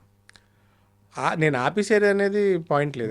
బ్రేక్ తీసుకున్నాను అనుకోండి, లేకపోతే ఇంకో కారణం అనుకోండి, అది బ్లడ్లో ఉందండి. సినిమా అంటే మీరు రేపొద్దున మీరు ఈ ఇంటర్వ్యూ చూసి ఎవరైనా 2 డైరెక్టర్లు పిలిచి ఛాన్స్ ఇచ్చారు, మిగతా పని ఎంత మానేసి ఆ పని ముందు చేస్తా. అది బ్లడ్లో ఉంది. అదొక పిచ్ అనుకోండి. ఆపేదానికి 1,00,000 కారణాలు ఉన్నాయండి.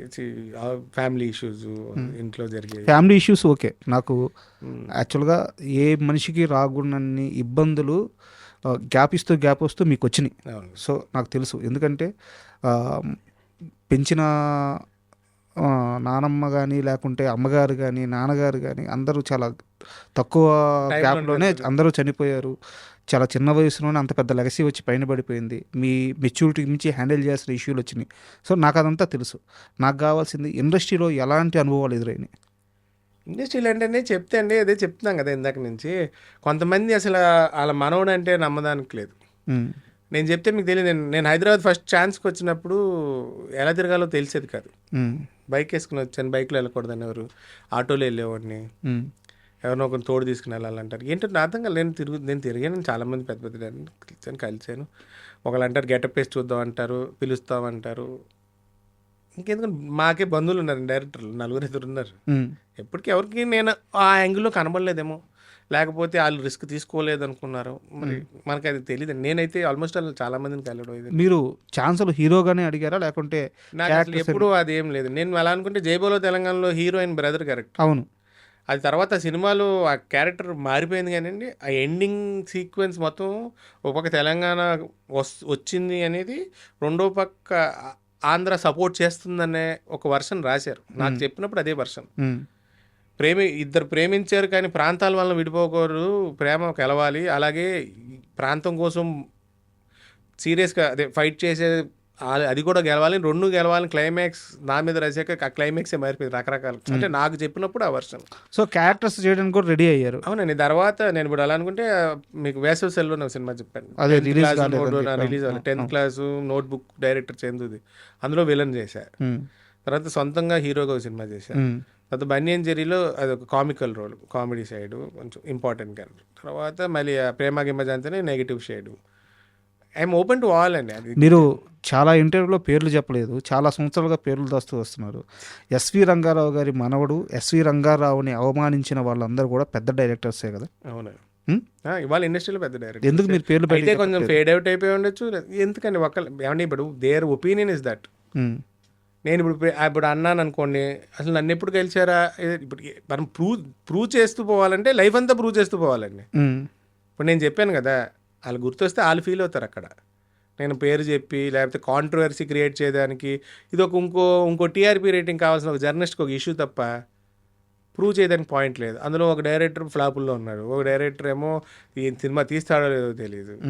ఇలాగ ఇట్ ఈస్ వేరియస్ పాయింట్స్ ఉన్నాయండి. మెచ్యూర్డ్గా నేను ఇప్పుడు చెప్పింది సరే, ఇంతకుముందు ఇంపల్సివ్ చిన్న అయితే చెప్పేవాడు, అదే ఇంపల్సివ్ ఎస్వి రంగారావు అయితే చెప్పేవాడు. ఇప్పుడు I want be more matured and more no. ఇప్పుడు ఆ రోజుల్లో కనబడలేదేమో. ఓకే, నేను ఇప్పుడు అలాగే ఒక that film also did not materialize అండి. పెద్ద బ్యానర్ ఇవాళకి, పెద్ద బ్యానరు, వాళ్ళ అబ్బాయి హీరో, వాళ్ళ అబ్బాయి డైరెక్టరు. పేర్లు నేను అది ఇక్కడ చెప్పను, అంటే నాకు పాజిటివ్గా జరిగింది ఒకటి నేను చెప్పట్లే. పిలిచారు, ఒక మేనేజర్ ద్వారా వెళ్ళాం కలిసి. ఆయన చూసి చాలా లేతగా ఉన్నావు అమ్మా, నేను ఎలా నెగిటివ్ క్యారెక్టర్ పెట్టుకోవాలి అన్నాడు. అతనే హీరో, అతనే డైరెక్టర్, అతనే ప్రొడ్యూసరు. అలా కాదండి, మీరు నన్ను రెగ్యులర్గా చూశారు, మీ క్యారెక్టర్ ఏంటో చెప్పండి, రేపు ఒక ఫోటోషూట్ పెట్టుకుందాం, నేను కూడా నేను ప్రిపేర్ అవుతా. మీ క్యారెక్టర్లో నన్ను మీరు చూడాలంటే మీరు నాకు క్యారెక్టర్ చెప్పండి, ఇన్పుట్స్ ఇవ్వండి, మీరు కూడా మీకు ఎలా కావాలనుకున్నది మీరు ఒక మేకప్ టెస్ట్ రెడీ చేసుకోండి, నేను కూడా దానికి ఏమేమి చేసుకోవాలో నేను ప్రిపేర్ చేస్తాను. 1 day టైం అండి. నెక్స్ట్ డే మార్నింగ్ ఇవాళ మార్నింగ్, నెక్స్ట్ డే మార్నింగ్ అని ఆయన కొన్ని వాళ్ళ మేకప్ మ్యాన్ వాళ్ళ అరేంజ్మెంట్స్ వాళ్ళు చేసుకున్నారు. నా ఇన్పుట్స్ నాకున్న నాలెడ్జ్తో నేను ఆ క్యారెక్టర్కి సంబంధించి కొన్ని నేను వెళ్ళడం, షాప్ చేయడం పెట్టుకున్నాను. వాళ్ళు ఒక టెస్ట్ అనుకున్నారు. ఆ టెస్ట్లో వాళ్ళది నాది కలిపి ఒక గెటప్ సెట్ చేసుకున్నాం. 5 ఫోటోగ్రాఫ్ రాగానే సూపర్రామ్ బాబు నాకు ఇదే కావాలి, డైరెక్ట్ నువ్వు అలాగే ఉన్నావు అన్నాడు. నిన్నేమన్నారు? లుక్ మరీ లేతగా ఉన్నావు అన్నారు. నెక్స్ట్ డే ఏమన్నారు?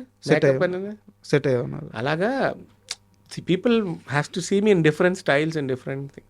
ప్లస్ నేను ఒకేలాగా ఉన్నాను, నేను కూడా మారుతూనే ఉంటాను గెటప్లు. అది రావాలండి, ఆ రోజు వస్తుందండి. ఆ రోజు వచ్చిన రోజున మన టైం అనుకుంది. సరే, ఒకటి చెప్పండి, ఫైనాన్షియల్గా ఎలా ఉన్నారు ఇప్పుడు మీరు? మేము వెల్ సెటిల్. మా తాతగారు ఇచ్చింది ఉంది, కింద మీద పడుతున్నాము ప్రస్తుతానికి. ఐ హ్యావ్ నో రిగ్రెట్స్ అండి. కొన్ని ప్రయత్నాలు చేసాం, విఫలం చెందాం, అక్కడితో ఆగిపోకూడదండి జీవితం. నా దృష్టిలో we have to fight it out. Financial అంటే when you are happy and healthy, that's your first financial thing. Money is never the second thing. సంపాదిస్తారు, పోగొడతాం. తాతలు ఇచ్చిన ఆస్తి ఉంది, నేను సంపాదించింది ఉంది, అది పోయింది, ఇది పోయింది, మళ్ళీ సంపాదిస్తా, మళ్ళీ కష్టపడతా, అది మళ్ళీ ఇంటికి వస్తుంది. అంటే ఈ క్వశ్చన్ ఎందుకు అడిగానంటే, నాకు తెలిసి ఇప్పుడు దాకా మనం మాట్లాడుకున్న లెక్క ప్రకారమైన నేను ఇంటర్వ్యూ కోసం ప్రిపేర్ అయిన దాన్ని బట్టి చూస్తే, ఆ రోజున ఎస్వి రంగారావు గారు సంపాదించిన ఆస్తి ఈ రోజుకి లెక్కేస్తే 2500 కోట్లు ఖచ్చితంగా ఉంది.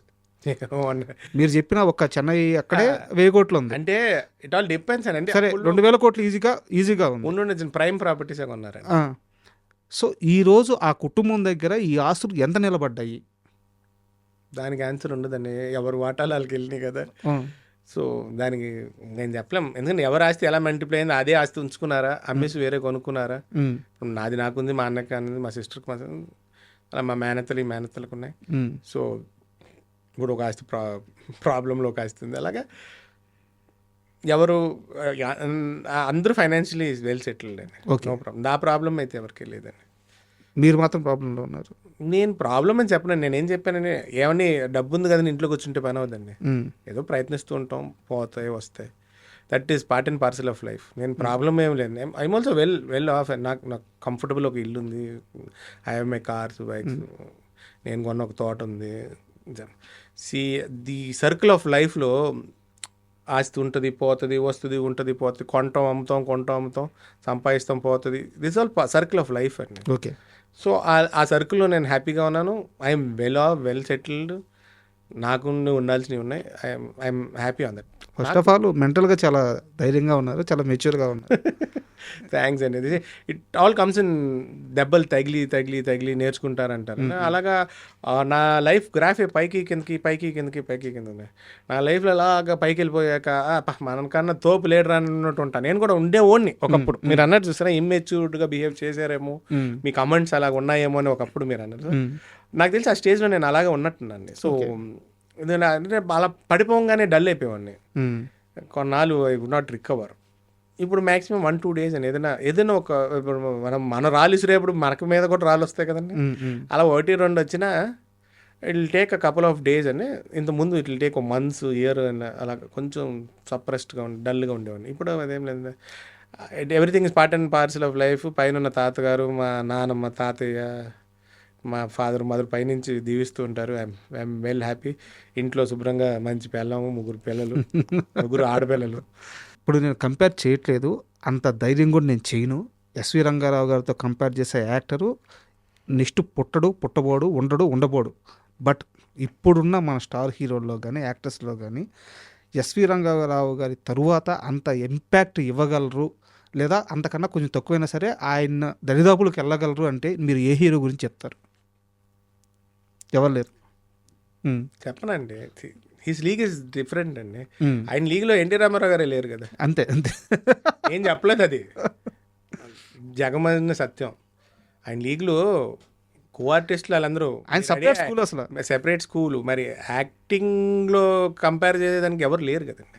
కొంతమంది చెప్పుకున్నారు ఆయన నన్నే తర్వాత ప్రాక్టీస్ చేశారు.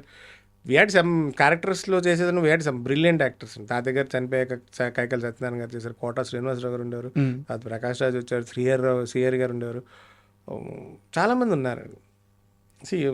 తాతయ్య గారి స్కేల్లో కొంత రినౌండ్, కొంచెం ఓవరాల్ ఆస్పెక్ట్స్ అన్ని రకాలు చేసిన యాక్టర్స్లో అలా అంటే కమల్ హాసన్ ఉన్నారు. టిల్ట్ అయితే అటు టిల్ట్ అవుతాను నేను. ఓకే, అంటే ది స్కేల్ ఆఫ్ మనకి విశ్వనాట్య చక్రవర్తి ఎస్వి రంగారావు గారు, తమిళ ఇండస్ట్రీకి ఉలగ నాయకన్ అంటే world leader of acting. So అలా టిల్ట్ అయితే ఈ జనరేషన్ నేను అటు వెళ్తాను. కమల్ హాసన్ ఇప్పుడు మన దగ్గరకు ఉంటే వీ హ్యావ్ 4 ఈ జనరేషన్ కాబట్టి, పాత generation we had 4 top heroes. Chiranjeevi garu, Balakrishna garu, Nagarjuna, Venkata. They all had their own style and their all different school and different league అని. తాతయ్య గారితో వాళ్ళు మనం ఎవరిని కంపేర్ చేయాలి. ఆయన తర్వాత కొంచెం బెటర్ పర్ఫార్మెన్స్ యాక్టర్స్, ఈ క్యారెక్టర్ ఆర్టిస్ట్ చేసిన వాళ్ళు నేను చెప్పిన లిస్ట్లో చాలామంది ఉన్నారు. కానీ ఆ లీగ్లో కంపేర్ చేస్తే ఈ జనరేషన్కి ఒక మేబీ కమల్ హాసన్ గారు you will take him as one. కానీ దాటి అంటే అంత ఎక్స్ప్లోర్ చేసి నంబర్ ఆఫ్ డిఫరెంట్ క్యారెక్టర్స్ చేసిన వాళ్ళు మరి ఆయన ఒకడే ఉన్నాడు. కరెక్ట్. ఇప్పుడు మీ ఏజ్ ఎంత? 43. ఈ ఏజ్లో ఇప్పటి వరకు మీరు యాజ్ ఎ హ్యూమన్గా అంటే రిలేషన్స్ని బిల్డ్ చేసుకో ఉండొచ్చు, లేదా మీ చుట్టూ ఉన్న వాళ్ళని కాపాడుకో ఉండొచ్చు, ఇది ఓకే. కానీ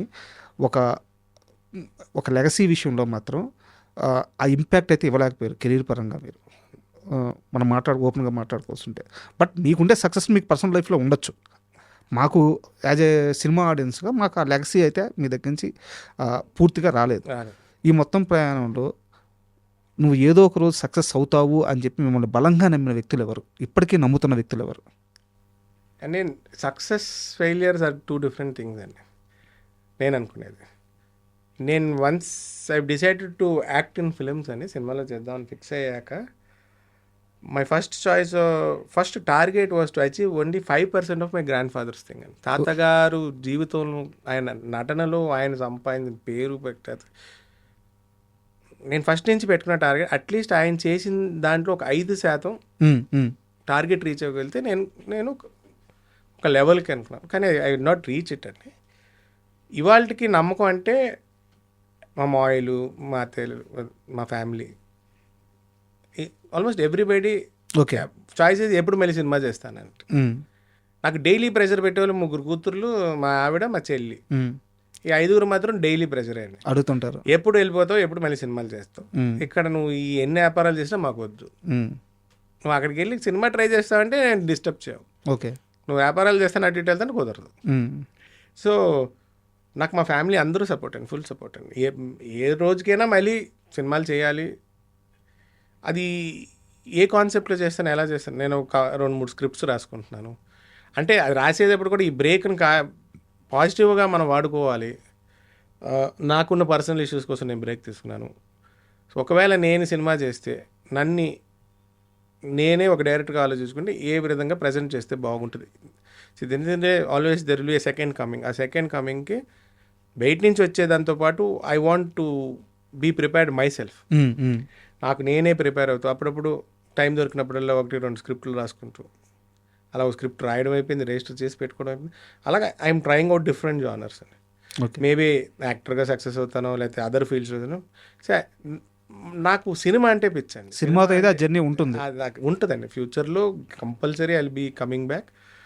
on what scale and what style అనేది తెలియదని నేను ఇన్ని రోజులు దూరంగా ఉన్నాను. సినిమా చాలా మారిపోయింది.